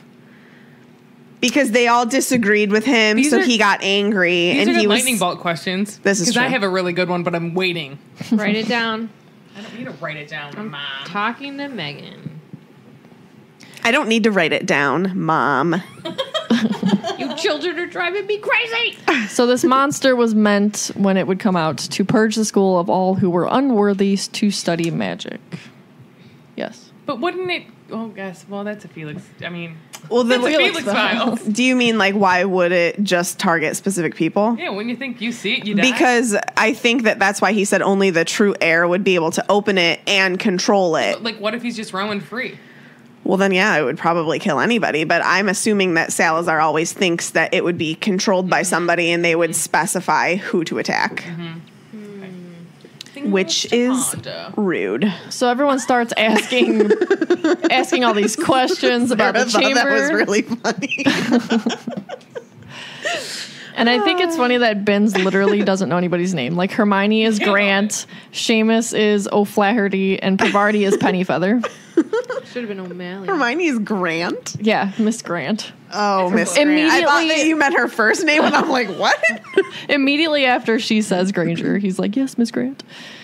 So Binns insists there's no chamber, there's no monster, there isn't so much as a secret broom cupboard in the castle. Oh, well, that's a lie. So how about the room of requirement? Yeah, clearly he does not know his What history does he know? I don't know. Boring history. So afterwards, Ron and Hermione are talking about how terrible Salazar Slytherin is, and Ron says if Sorting Hat had tried to put him in Slytherin, he would have taken the train straight home. And poor Harry doesn't say a word because clearly the Hat wanted to put him in Slytherin. Flashback. What? I'm just saying, there is a lot of hatred. I agree. Towards Slytherin. Hey, and hold on. There's a lot of bad things against Hufflepuff, too. I know. We're a bunch of Dunders, or whatever they call them. We don't Duffers. even get mentioned, so... Yeah, Ravenclaws, right? I'm the one sitting in the corner all by myself because nobody mentions us. Everybody likes I just think that... I think that in this instance, though, Ron, he's... That's It's like a family. He's an thing. enabler with this whole like hatred thing, you know? That's been passed down though. Correct. I know. That doesn't mean it's right. No, I'm No. just saying. Well, we could go round and round about this. It's all about how you're raised, right? We could have a whole Felix Files just on this stuff. Let's talk I about know. child development, y'all. Well, it all starts. It all starts with a mommy and a daddy. Oh my god. So after that, this is the first mention we get of Harry possibly being Slytherin's heir. Colin kind of tries to tell him, but he gets like whisked away by the crowd. But then Harry kind of makes the connection. Oh, Justin ran away from me before. He's a Muggle born. Mm-hmm. People probably think I'm the heir of Slytherin. See, he ain't dumb. Couldn't catch a letter. That's dexterity, ma'am. That's gross motor Well, he didn't skills. pick one off the floor, I think is what she specifically means. Gross motor skills. So they find themselves in the corridor where Mrs. Norris was attacked, of course, because these guys can't stay out of trouble. And they decide to do detective work. They notice about, wait for it, 20 spiders. They were like hovering over the bell, waiting, scuttling on the window. I got to it first. And they think it's really weird that spiders are acting like that. And Ron doesn't want to look at the spiders at all because Fred turned his teddy bear Why into a can't it be giant the spider. butterfly? Dude, honestly, though, that's terrifying. Oh, yeah. Is. I would freak. I would never look at a teddy bear. Okay, like literally, this book is my nightmare. Hundreds of spiders everywhere and a big, massive freaking snake roaming around the school. Meg. No, life is supposed I'm to be a out. snake. I'm out. Meg. I'm out. I can see the I'm anxiety out. rolling off of you right now. It's bad. I would not survive Hogwarts this year. I would be like, peace. She would be hoping Hogwarts she's Express. Calvin or Hermione or whomever getting petrified so she could just lay in a bed until it's all over. Not get killed by the basilisk, just petrified, so I don't have to remember it. Perch up on that torch bracket and see what happens. I'll tie myself up there. I have opposable thumbs. What's worse, a black mamba or a basilisk? A black mamba is my worst nightmare. Oh, Black Mamba. Is that a Literally my worst nightmare. Okay, we were talking about black mambas in the live stream, like when Katie and I were watching the movie. I don't know how it came up, but Who knows with us? yeah, I have no idea. But I was talking about it, and one of our listeners was like, I was in Africa. She's like a nurse, and she went to Africa like to do nurse work and stuff like that. Nursing work, whatever. with the snake? She did the nursing. She did the nursing in Africa, which is amazing. Shout out to her. I cannot remember your name, and I'm so sorry. But she was like, oh, yeah, we were in Africa, and there was a black mamba. I've never ran faster in my entire life. And I would be like, I wouldn't have even gone there in the first place. I would have been like, oh, where are we going? Google the city. Black mambas live here. Peace, I'm out. Not going. So are they just like poisonous? Literally, all that has to happen is like their fang could just like graze you. Dead. You're dead. Dead. I'm literally picturing Meg like in Google, Yes, like it's true. There's a story about a guy. Okay, so like this one professor had a black mamba in his classroom. I don't know why the heck anybody would have a black mamba in their classroom, but he did. He got it out of the cage because he's like a snake handler or whatever. And then one of the students put it away because he was like learning from this guy, didn't tell anybody that like the snake did kind of like go at him, but like he didn't get bit, so he didn't think anything of it. The fang literally grazed his skin. He died. He died like in hours. I'm no joke. Meg is very Terrifying. passionate. I can picture you Googling like Terrifying. Atlanta, Georgia, black mamba, question mark. No? Okay, we can go. Yeah. I'm serious. Guys, there's no black mambas in England, right? Because if there is, I'm out. I'm out. Their teeth look very nasty. Their whole faces look nasty. Their whole everything looks nasty. No. Harry Potter. Black mamba equivalent to basilisk. Same thing. Peace. I'm out of there. Bye, Hogwarts. See you next year. Should have listened to Dobby. Should have listened to Dobby. I see blue. What about you? Alrighty then. Blue. Ravenclaw. I was just gonna say that, Sarah. Like I took a breath to say it, and then you said it. Oh, whoa, what happened? What? Oh, okay, got it. All right, so Who's Harry players Potter? are fleeing, all that fun stuff. So they decide to look where the water really was coming from the day of the attack. And it's basically level with the girls' bathroom, which I was thinking was interesting. Like, I wonder, because clearly I have an American version. Don't they call them lavatories? Probably. I've The got loo. skidoo, we can't do. So The John. The commode. there's an Partially out of order turned. sign on the bathroom door. Hermione isn't deterred. So they go in, and it's described as the gloomiest and most depressing bathroom Harry had ever seen. There was a large, cracked, and spotted mirror, and under was a row of chipped sinks. The floor was damp and reflected the dull light given off by the candles. The wooden doors to the stalls were flaking and scratched, and one was hanging on its hinges. I thought it was interesting that the candles were lit. If So did no I. one uses it. Yeah. And they were like described as being like little stubs by that point, so you know that who replaces the candles? Probably Filch. Filch. God, he's got a lot to do. Crying over his For cat. one giant castle? Yeah. crying over his cat, putting little candles where they need to be. Giving kids detention for being happy. Breathing Scrubbing too frog loud. brains off ceilings or whatever. Jeez. Cleaning up Harry's mud after he comes in from Quidditch. Cleaning up after Peeves. And trying to learn that quick spell. He's got a full plate. Think he's probably thinking. I how feel like Filch some days. Amen. I feel like those- hated. Only by you. That escalated real fast. So Hermione heads to the last stall, and that is where we find Myrtle. She's floating above the toilet. Myrtle, the turtle. And she reminds them that this is the girls' bathroom, and Ron and Harry shouldn't be there. So Harry tries to get I love- Hermione to ask. She's like, they're not girls. Oh, well spotted. Really? So Harry tries to get Hermione to ask Myrtle. Let them come back in 2 years in the fourth book.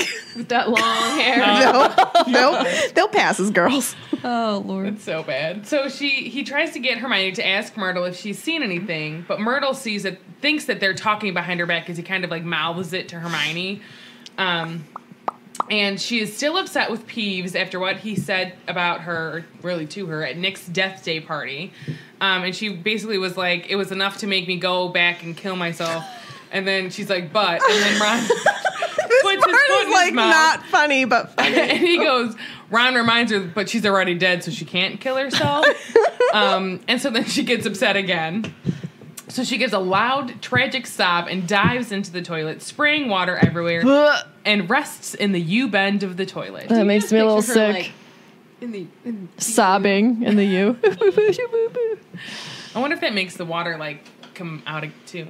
Because there's so much, like, she's crying all the time. All the water in that bathroom are her tears. Yeah. Her tears fill the toilets. I bet Toilet Crybaby would like toilet tears. I love alliteration. So they decide, they don't get much information, so they leave. And as they're leaving, Percy catches them coming out of the bathroom and yells at Ron for being in there because it's a girl's bathroom. Mm-hmm. And Ron is just telling them they were looking for clues and defending themselves when Percy tells them that they shouldn't be around there. Oh, Percy. Oh, Percy. Pompous Percy. I'm all about the alliteration. I have another one. Tragic toilet tears. Oh, Triple. Does anybody want to know a fun fact about Katie? Does she cry in toilets?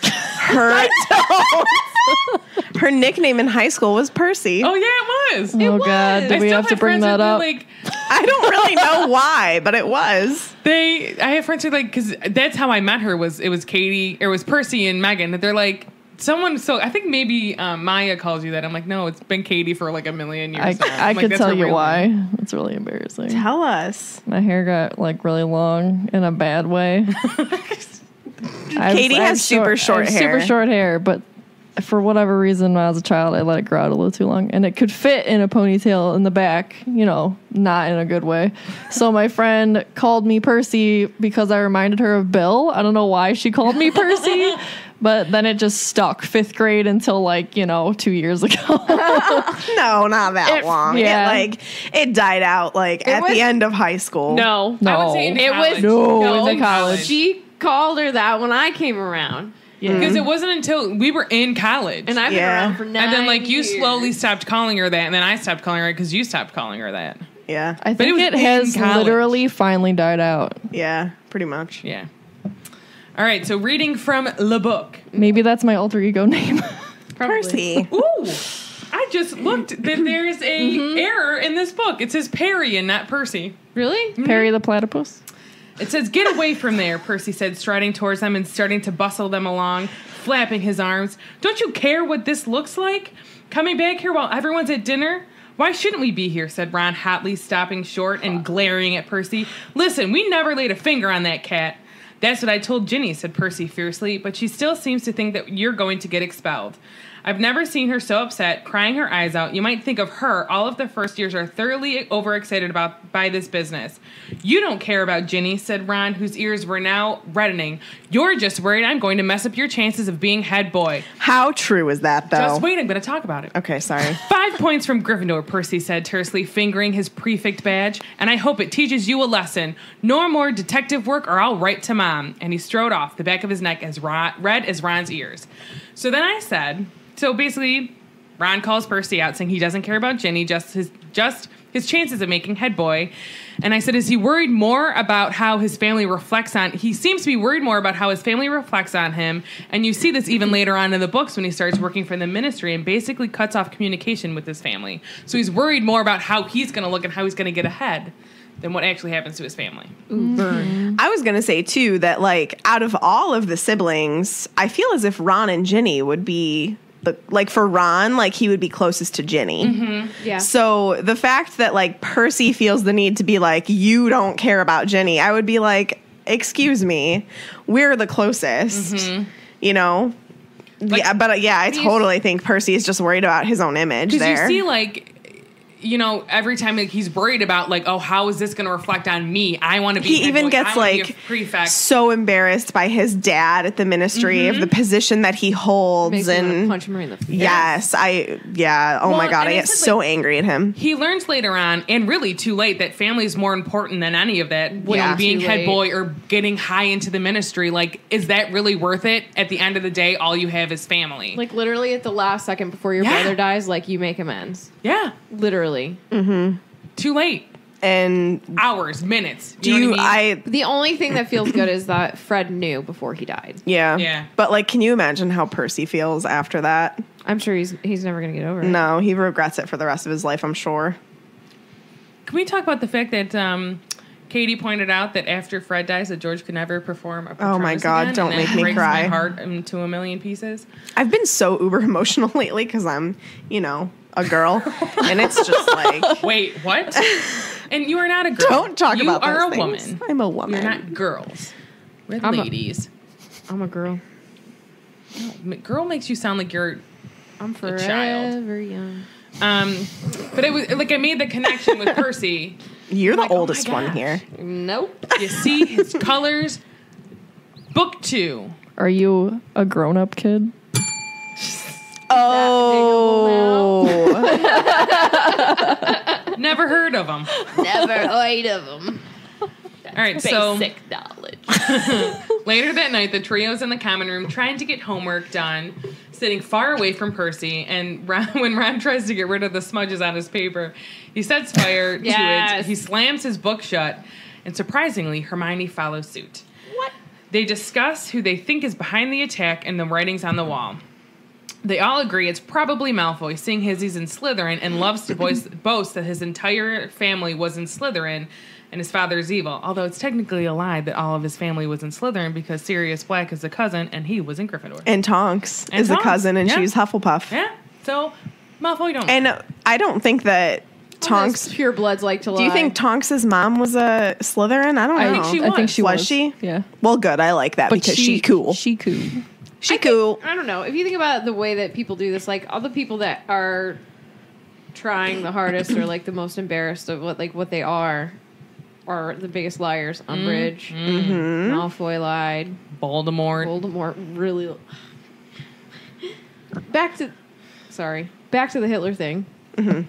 Blonde hair, blue eyed people in his eyes were great, right? Mm-hmm. Y'all did not have that. Right. I know. It's like, it is crazy how true this is. Close how similar they are. I can't believe. I'm so and you know that excited. was on purpose. It's going to be a great conversation when we get to it. I'm so excited to dive into that book that I just bought that's called Harry Potter and History, because it talks in one of the chapters talks about that. So Melissa Anelli, who started Harry Potter, the Harry Potter Alliance. Well, she's a part of the Harry Potter Alliance. She wrote a book called Harry: A History, and I have that, so I'm going to check that book out too. I haven't read it yet, but I bought it a long time ago. She wrote it? Yeah. Nice. So, yeah, maybe there's some good info in there too that we can use. I'm sure there is. for sure. So they just have to figure out how to prove it, and the easiest way would be to go into the Slytherin common room and listen to what Draco is no doubt bragging about, having the key to the chamber and opening it. Okay. Key. So Harry asks how they could prove Draco knows about what is going on, and Hermione tells him there may be a way. Of course, it would be difficult and dangerous, very dangerous. We'd be breaking about 50 school rules. And this is where Hermione gets so awesome. I go, like, how different Hermione is from just the year before, when she was basically getting so worried about just being expelled was the worst thing for her. And now she's like, you know what? Because this is like her. Like, she is a muggle. Why she's a Gryffindor. Whoa. This is why she's a Gryffindor, I think. Yeah, just last year she thought getting killed was better than getting expelled. Yeah. She's pursuing knowledge. Knowledge. Yeah. She's pursuing knowledge. Yeah. But she's like pursuing to like figure this out and save her peeps. You know, there's brewing more things important than books and knowledge. Brewing a potion that difficult and that dangerous is very brave. Very brave. So now she's willing to break some rules to get information. So Harry and Ron think it's impossible to get into the common room and get information out of Draco. But Hermione's like, no, we just need some Polyjuice potion. And they were like, what? And she was like, yo. What? If you listen. What is happening in this episode? She was like, if y'all listened to Snape, he would have been like, yeah, Polyjuice potion does this. And they were like, I don't listen to Snape, but she does. So they can transform into 3 Slytherins and gain access to the common room and the information they are seeking. 3. Unfortunately, the recipe is in a book called, is it just Most Potent Potions? I think so. Which is in the restriction section in the library, where you need a teacher's signature to get a book out. Does that guy who says Merope say mosty potenty potions? I think he says most potent potions. That's how I say it. Moste potente. Jim Dale is bomb, okay? You know who needs to read the books? David Thewlis. All right, can I finish reading my little section? Nah. Have you not seen that video? Lupin needs to read them all. Can you go onto the group and Has he what? You need to watch this after this episode. Okay. So the Polyjuice potion. Oh no. You will cry. The Polyjuice potion, which is a complex and time-consuming concoction, is best left to highly skilled witches and wizards. This is from Pottermore, by the way. It enables the consumer to assume the physical appearance of another person as long as they have first procured part of the individual's body to add to the brew. This may be anything. Toenail clippings, dandruff, or worse. toenails? But it is most usual to use the hair. The idea that a witch or wizard might make an evil use of body parts is an ancient one and exists in the folklore and superstitions of many cultures. The effect of the potion is only temporary, and depending on how well it has been brewed, may last anything from between 10 minutes and 12 hours. Wow. Whoa. Wait, so Ooh, I never knew that. So Neither did I. So I bet you the Polyjuice potion that Barty Crouch I Jr. think is the same drinking thing. must be very potent. Potente. I don't know. Moste So, potente. I don't know. Hold on, though. But let's go to that because he takes a swig of his flask a lot. Maybe he's not that good at making a potion. That's Or what maybe I'm saying. he's just paranoid. Maybe it's That not too. very good. Or he's paranoid about how strong it is. You can change get to that in 5 age, years. sex, and race by taking the Polyjuice potion, but not species. As we find out. So these are JK. The sex Yeah. thing. What do you mean? When Floor did it. And she was like, don't look at me. Bill, look away. I'm hideous. That's all I think of it is like Floor. These are J.K. Rowling And Hermione, do you like? I just think of the shot of like Emma turning into Dan is just so The weird. unibrow. These are J.K. Rowling's thoughts on the Polyjuice Potion. I remember creating the full list of ingredients for the Polyjuice Potion. Each one was carefully selected. Lacewing flies. The first part of the name suggests an intertwining or binding together of two identities. Leeches, to suck the essence out of one or into the other. Horn of a bicorn, the idea of duality. Is that correct? I love Yeah. whenever she like goes through and explains the ingredients. Okay. It's amazing. Yes. Knot grass, another hint of being tied to another person. Fluxweed, the mutability of the body as it changed into another. And boomslang skin, a shredded outer body and a new inner. The fact that Hermione is able to make a competent Polyjuice Potion at the age of 12 is testimony to her outstanding magical ability, because it is a potion that many adult witches and wizards fear to attempt. That's got to be like the comparison of Harry casting a Patronus at 13. You Yeah. know, like it's the same thing. I want J.K. Rowling to do that with the Wolfsbane potion. Can you tell us all of the good. ingredients and like what they mean and why they're in it? Yes. Meg came up with a pretty sweet theory of what would be in a Wolfsbane potion. I did, but it's for another day. Pretty boss. All right. So now I'm going to read a little bit, just the end of this chapter, because I love Ron.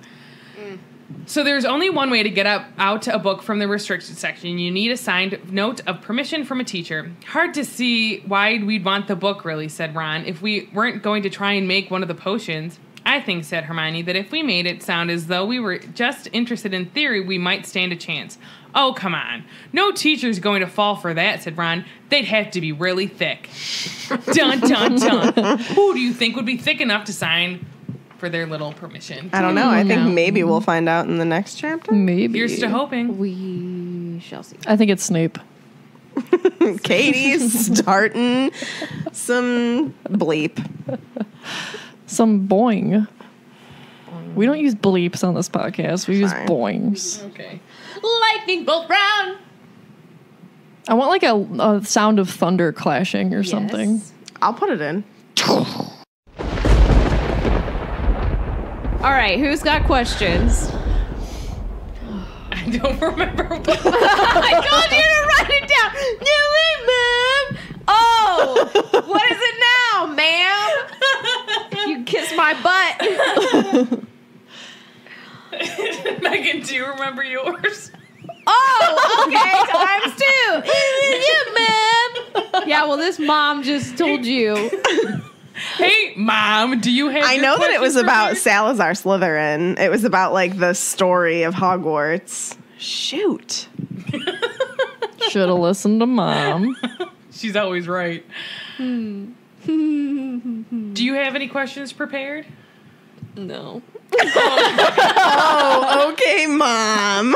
Hey, I didn't say I was going to have any. I asked a lot of questions during my thingy piece portion.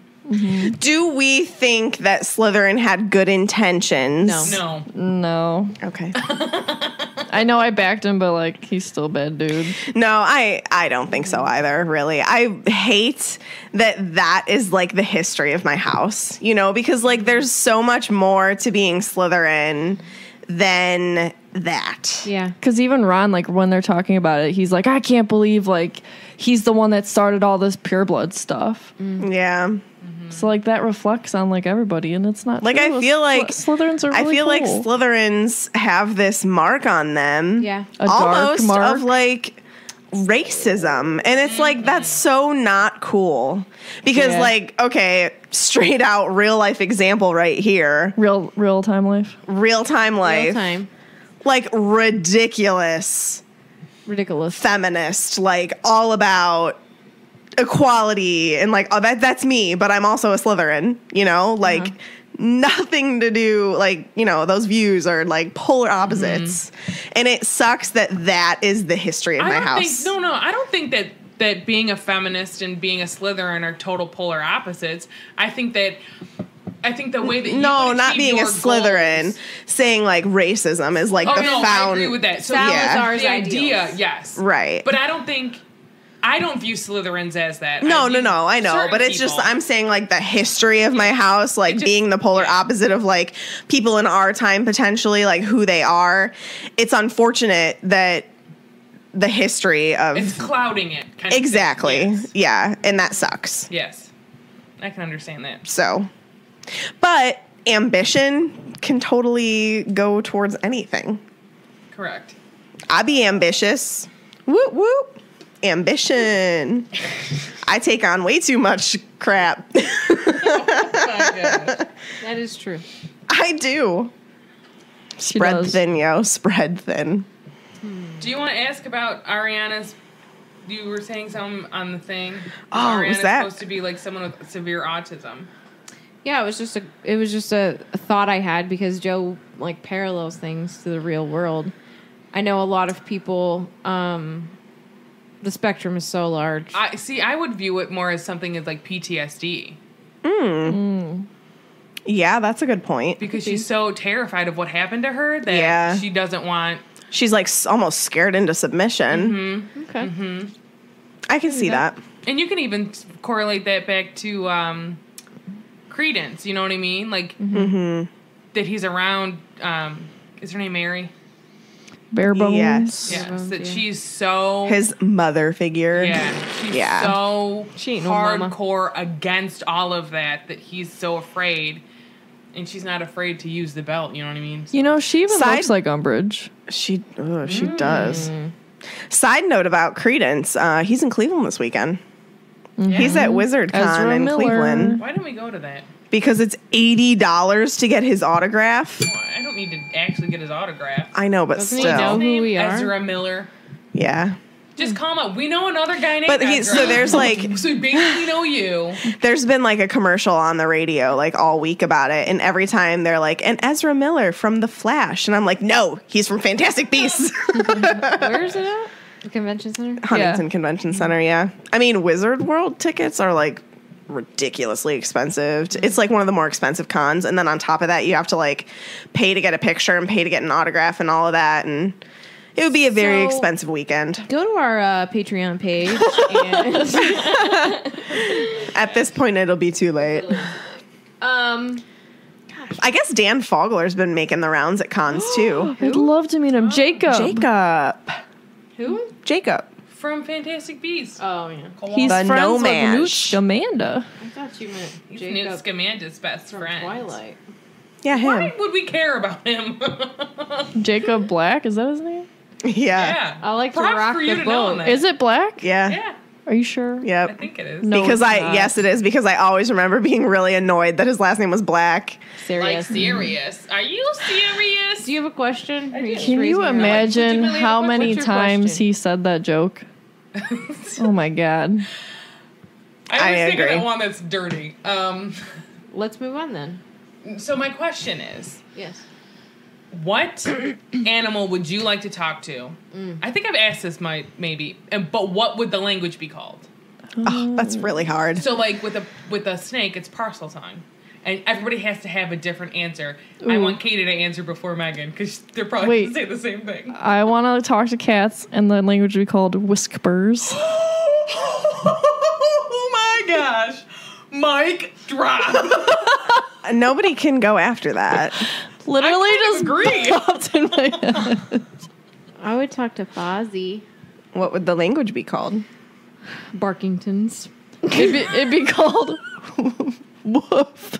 Your boy or your girlfriend. Buzz your girlfriend. What's your girlfriend? Woof. Would you only be able to speak to Foz or all dogs? All dogs. Go to heaven. I was gonna say the same. It was coming out of my mouth as she said it. See, I stole that from you, just like you stole Blue's Clues.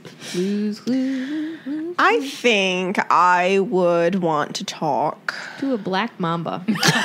Stay away. Get away. You don't bite me, I won't bite you. Picture Meg biting a black mamba. Oh god. It kind of makes me want to vomit a little bit. Can I say tigers? You sure can. Well, because that's like the cat family, though. I didn't say that. I said the same. No. You're good with. You can say tigers. Okay. I will accept that. Okay, because if it wasn't tigers, it'd be otters. I think they're so cute. I love otters. Now, But I don't have an answer. So, what would you say for both? I'll give you Tigers. The language would be Katie. roarish. Ooh, I like that. Okay. We liked my Barkingtons. I was going to No. say strippity stripe. Sarah, you're like, no. And otters, what do they sound like, though? They like make, like, little squeal, squeaks, kind of, yeah. right? Like Yeah, squeaks. Squeakies. Squeakies. Good at this sound. I like it. Sarah, how about you? Otters are so stinking cute. God, they're adorable. I just want one. I love They're like watching as them. cute as raccoons. I love watching them play with little Trash rocks. Trash pandas. That's such.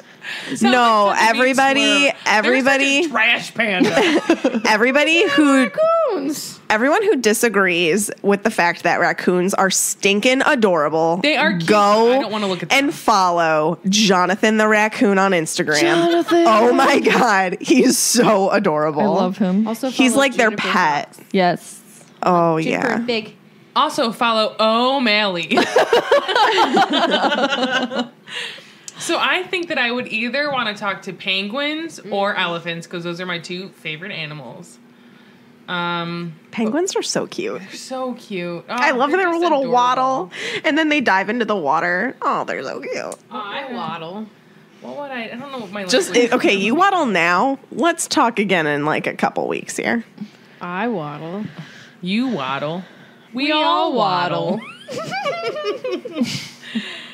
What would my language be called if I was talking to penguins? What do they sound like? Birds. Are you okay? Fine. I don't know. I'm trying to think for you. Waddle words. Waddle word. I'm okay with that. Welcome to Now Waddle what- Words. What would it be for elephantes? Do it. Fantanese. Now, how do you spell that? Spell that for me. PFFFFF. If I was going to spell that, it would be THAT. Oh, you're good. Oh, you so funny, girl. It would have to be like something with trunk. Like Trunkish. trunkish. Like Turkish, but trunkish. What just married. happened? What just happened? High Well, five. you know. When you're married. We married. Okay, so my We next married. question is, imagine you are your house founder and you want to build a secret room. What would it look like? A dungeon Mine with would a be basilisk in it. I'm kidding. Would it be like the Red Room? Oh, jeez. You are just. Mine would be the inside of a refrigerator. It would be cold. But you hate being Katie, come cold. on. It'd be warm. It's magic. The Yeah, food but- would be fine. And so would I. Okay, I'd be a snack pantry. There we go. That makes sense. Would it be filled with snack packs?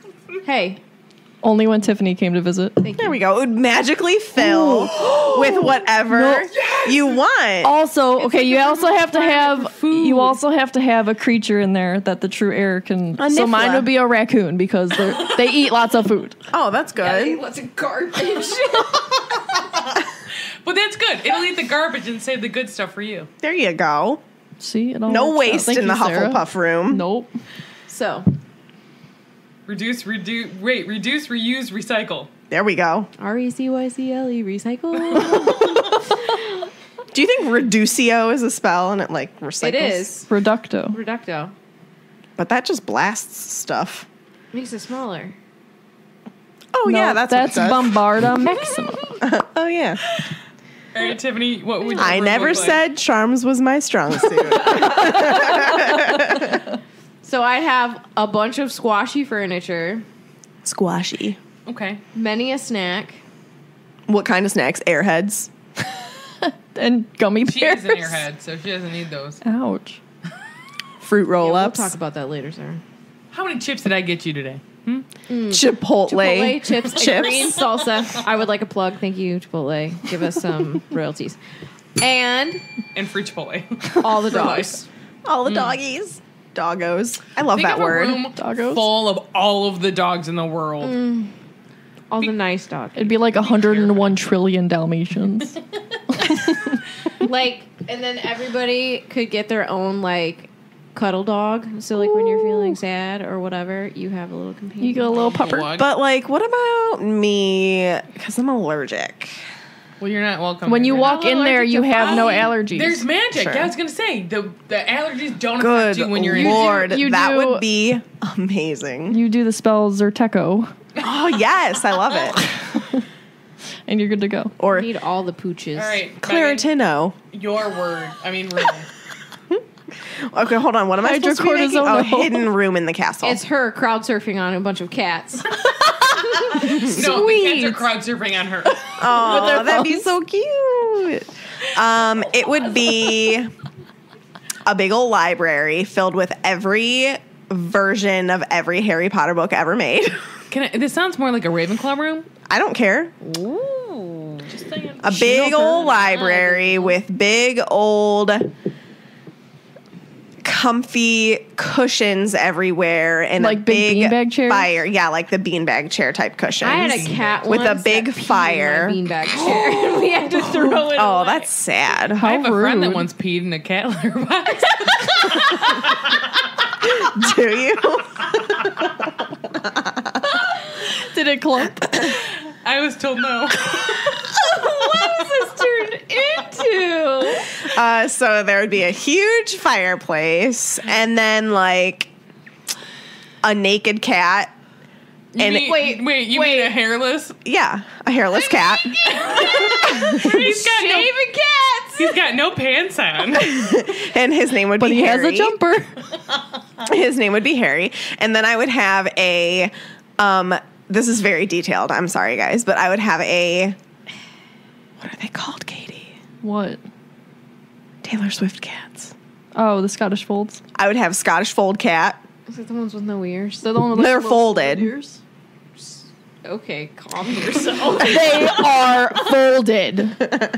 And then I would have Iggy and Teddy, so I'd have 4 cats. Not the other ones. You don't want your the pterodactyl cat or whatever they're called. Polydactyl. Well, he's really cute and I really like him and he's cool because he's polydactyl, but he's our roommate, so I can't steal him from him.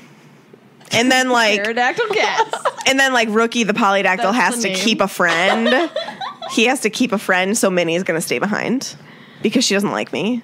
So, okay, so to summarize this quickly, it would be a massive library with every version of Harry Potter, squashy beanbag chairs, a huge roaring fire, and 4 cats, a hairless Scottish fold, and then Iggy and Teddy. And they would live forever. They would live forever. Forever. All right. So Only What movie is I that can from? live I'm kidding. forever. So what I would do is I would have a bookshelf. Just one? I'm gonna tell you why. Okay. Because it magically, whatever book, whatever mood you're in, you can get whatever book, whatever you want to read, right off that shelf. It's gonna have a magical window, so whatever view you're in the mood to look at, a This forest, is very Ravenclaw. a beach. I actually rain feel it's very storm. Hunger Games. Like very capital. It is very capital. Well, then be smart people. I'm not done yet. You're gonna. There's Continue. gonna be a fireplace because I like me a little roaring fire, cozy little blankets, and then Oh, so many something blankets. For you could either have it could turn into a bed, your favorite chair, whatever type of receptacle you like to sit on or lay on, a couch. I prefer my bed. So basically, your room is a room of requirement with specific requests. yeah, Yeah, that's because cool. whatever you need in that time and space. Yeah. Now, animal that I would have in there, Can I be in there? I'm a good cuddler. I wouldn't know. Oh, you know. I think that what beast would I have in there? Ozzy. Me, because I'm a sexy beast. Who would I? What kind of A version would I of want yourself something pops very- up in there. Hippogriff. They're not Oh. cuddly. They could be, They got talons. Do we want and something? stuff. but they've got cuddly? feathers and They're fur. also pterodactyls. You know who is a good cuddler though? Is Fozzie. Fozzie is good. What about He got it from Fang? his mama. I I'd have Fang. Fang's a lot in there. Oh So my god, probably a Fang good and cuddly Fozzie would be dog. such good buddies. Fang. Because it's just like a relaxing, chill Drools out a lot. space where you can, do you. She would have Read your towels though for the drool. Fang drool. Yeah. I would also like to add that I'd have 1 million blankets in my room. Okay, let's go. Katie. Exactly. 1 million. Katie already. Oh, fan story. Fan story. I was like, she Wait, do already we gave have her any more answer. questions? Do you? I think we should move on from that. Just making sure. This is a long one. Yeah. Okay, so this fan story comes from Jenna Ryan. Thanks, Jenna. Thanks, Jenna. Thanks, Jenna. Said that so angrily. She said, I've been waiting until I had some time to send in my Potter profile. I remember getting my copy of Sorcerer's Stone in 3rd grade, 1998, at a Scholastic book fair. Yes, I loved Scholastic book fairs. Best day of the year. They still do them. I took it with me on my family's first trip to Disney World. I remember reading it at night when we got back from the parks on our little pull-out trundle bed back at our Dixie Landings resort room. Shout out to Dixie Landings. Old school. I'd always loved reading, so it was just a good fit. I don't remember the next 3 specifically, though I know I did. I do remember getting Goblet of Fire, sitting on the big armchair in our living room and reading it straight through, as I then did with the next 3 books too. I don't really remember a time when Harry Potter wasn't always a part of my life. My little sister, cousin, and I used to run around in garbage bags, going from room to room, pretending my aunt's house was our own personal Hogwarts. That's amazing, like little robes. Yes, my sister did previously mention this on her profile that was read on a previous episode, and yes, I did pretend to be Fleur Potter. Amazing. I remember reading that. From about 5th grade pretty much until today, my friend Andrea and I used to have long talks about the books, dissecting every last detail. And if I could have recorded our talks from back then, it would make for a pretty great podcast if I say so myself. One of my favorite Potter memories is waiting down in our computer room for the Sorcerer's Stone trailer to download. Due to dial-up internet and it being 2001, it buffered for approximately 4 hours, and I sat and waited and watched the first few seconds more times than I'm proud to admit. I grew up on Potter, and once again, a family Disney trip aligned with more Potter memories. We were down there the first week the Wizarding World opened and made the first family trek there for it. And yes, we did wait in line for hours from the front of the park for hours to get into Hogsmeade, where we were waiting in more lines for everything. I'm 29 now, and I still love Harry Potter, obviously. I used to reread the series every summer and just recently listened to all of them because audiobooks are life and allow for multitasking in the crazy world of adulting. Honest to God. Recently, I've developed some really bad anxiety, and listening to any Harry Potter book just brings me peace. My mom described it as a hug. That's the best way I've ever heard it described. Not only is Hogwarts home, but the books are like a hug. She also adds, I want to be all of your friends. I love seeing that a new podcast is up. Thanks for being awesome. We're totally friends. Yeah, we'd be friends. I remember Sarah telling me that story. Sarah is her sister. I remember Sarah telling me the story about them going to the Wizarding World for that first time. And like, they grew up a Disney family. That was their first time going, like, stepping foot in Universal. And it was just like lines after lines after lines because it was like insanity. And Sarah always says that her little sister deemed that the worst day of her life. But it looks like Jenna had fun, so that's good. Thank you, Jenna, for sharing your story. Thanks. We love your share. And I totally agree that Hogwarts is just a big old hug. Yes, I love that. Because we always say it's home, but like, what is that feeling? It's home, it's warmth. And that's a really good analogy for anxiety. Like, usually when you want anxiety, I want anxiety. It feels so good. When you have anxiety, like, one thing that really helps with anxiety is just a hug. That's why they have those like blankets that are like weighted. Blankets, yeah. What happens when you hate hugs? Well, you just wear the blanket. I get forced hugs upon me by these people. I always give her good old hugs. I'm gonna hug you so hard later. I'm gonna hug you too. My best friend and I we've known each other for 10 years, probably hugged 5 times. I'm a hugger. I get uncomfortable. You will spoon with me, so I don't know what you're talking about. I don't know. I don't like hugs. Spoiler alert, we're weird. But really though. But yeah, Hogwarts is home. And even though Katie said that home in Hogwarts is warm, my home is cold, so. Okay. Just saying. Medias of social. Thanks for your story. We appreciate it. It is true. Yeah, you're awesome. Thank you, Jana. So make sure that you join our Facebook group to use for discussion on each episode. And we love talking to everybody on there. Seriously, our Facebook group just blows my mind. So anybody who's not in it yet, you're missing out. And join it. So many people say that this group is the only reason why they even go on Facebook. So if you don't have a Facebook and you don't want to use Facebook, just make one and join our group. And we are kind. It's not like the regular internet. It's like the better internet, because if you're mean on our page, we'll kick you off. Literally though, everybody's. And I'm not. I've never encountered a negative thing. I've never kicked anybody out of the group. Yeah, we never have. FYI, but that's always been our thing. Hey, if somebody is getting nasty, that's not what our group is about. There's no need for it. We will not stand for it. There's enough negativity in the real world, in the world in general, that this is just a safe space. Be your most authentic self. We love you. Everybody accepts you, and if you're mean, bye. Come join our bubble. Bye. So go and our Facebook page, get all the latest info, join our Facebook group. We are Swish and Flick Podcast on Facebook, or Swish Flick Cast on Twitter, Instagram, and Tumblr. And you can also join us on Patreon for lots of exclusive content. In case you didn't hear it from Tiffany throughout this whole episode. Yeah. So we have basically how Patreon works is we have different levels. Our Bowtruckle and higher patrons get access to the Felix Files, which is a special podcast that comes out every other week. And then our Phoenix level patrons also get to join us for a monthly Google Hangout, and they get to be a guest on the Felix Files. If you don't know what a Google Hangout is, it's we get together for an hour once a month. And we just talk. And it's a video. FaceTime. It's a video chat. Yeah. It's FaceTime with multiple people. And honestly, a lot of times they get I wouldn't even say exclusive content, but they get to insider find out stuff. Yeah, insider stuff, and see what we do and see what we're going to do in the future, so they can even give us we ask for their feedback all the time. And we pull ideas from them. Hey, what do you guys think if we did this? Or did you like this thing that we just did? Give us feedback on it, if we should do it again or whatever. Sometimes you get to see me eat part of my dinner. Every time someone's always eating. Sometimes you get to see our cats. Yeah. And Fozzie. Oh, Fozzie for sure. And my pets. So wait, I don't have any.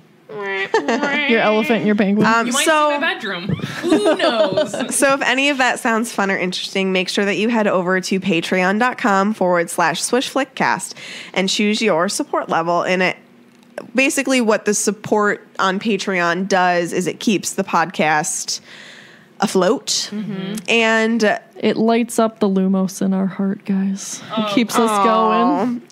Basically, it allows us to afford equipment that we need for the podcast, make us sound better, and monthly fees to keep the podcast going. It's true. And even give us stuff so we can make fun videos so you guys can watch them.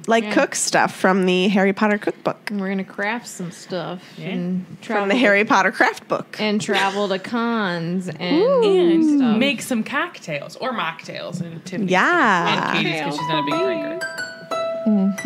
All right, kids. That concludes this week's episode. Thank you so much for listening, and don't let the muggles get you down. Amazing! Just my voice!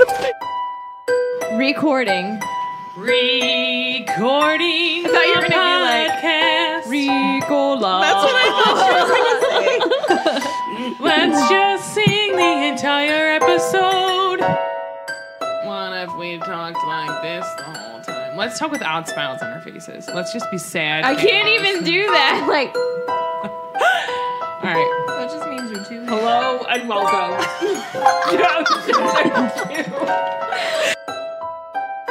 Snacks! Snacks!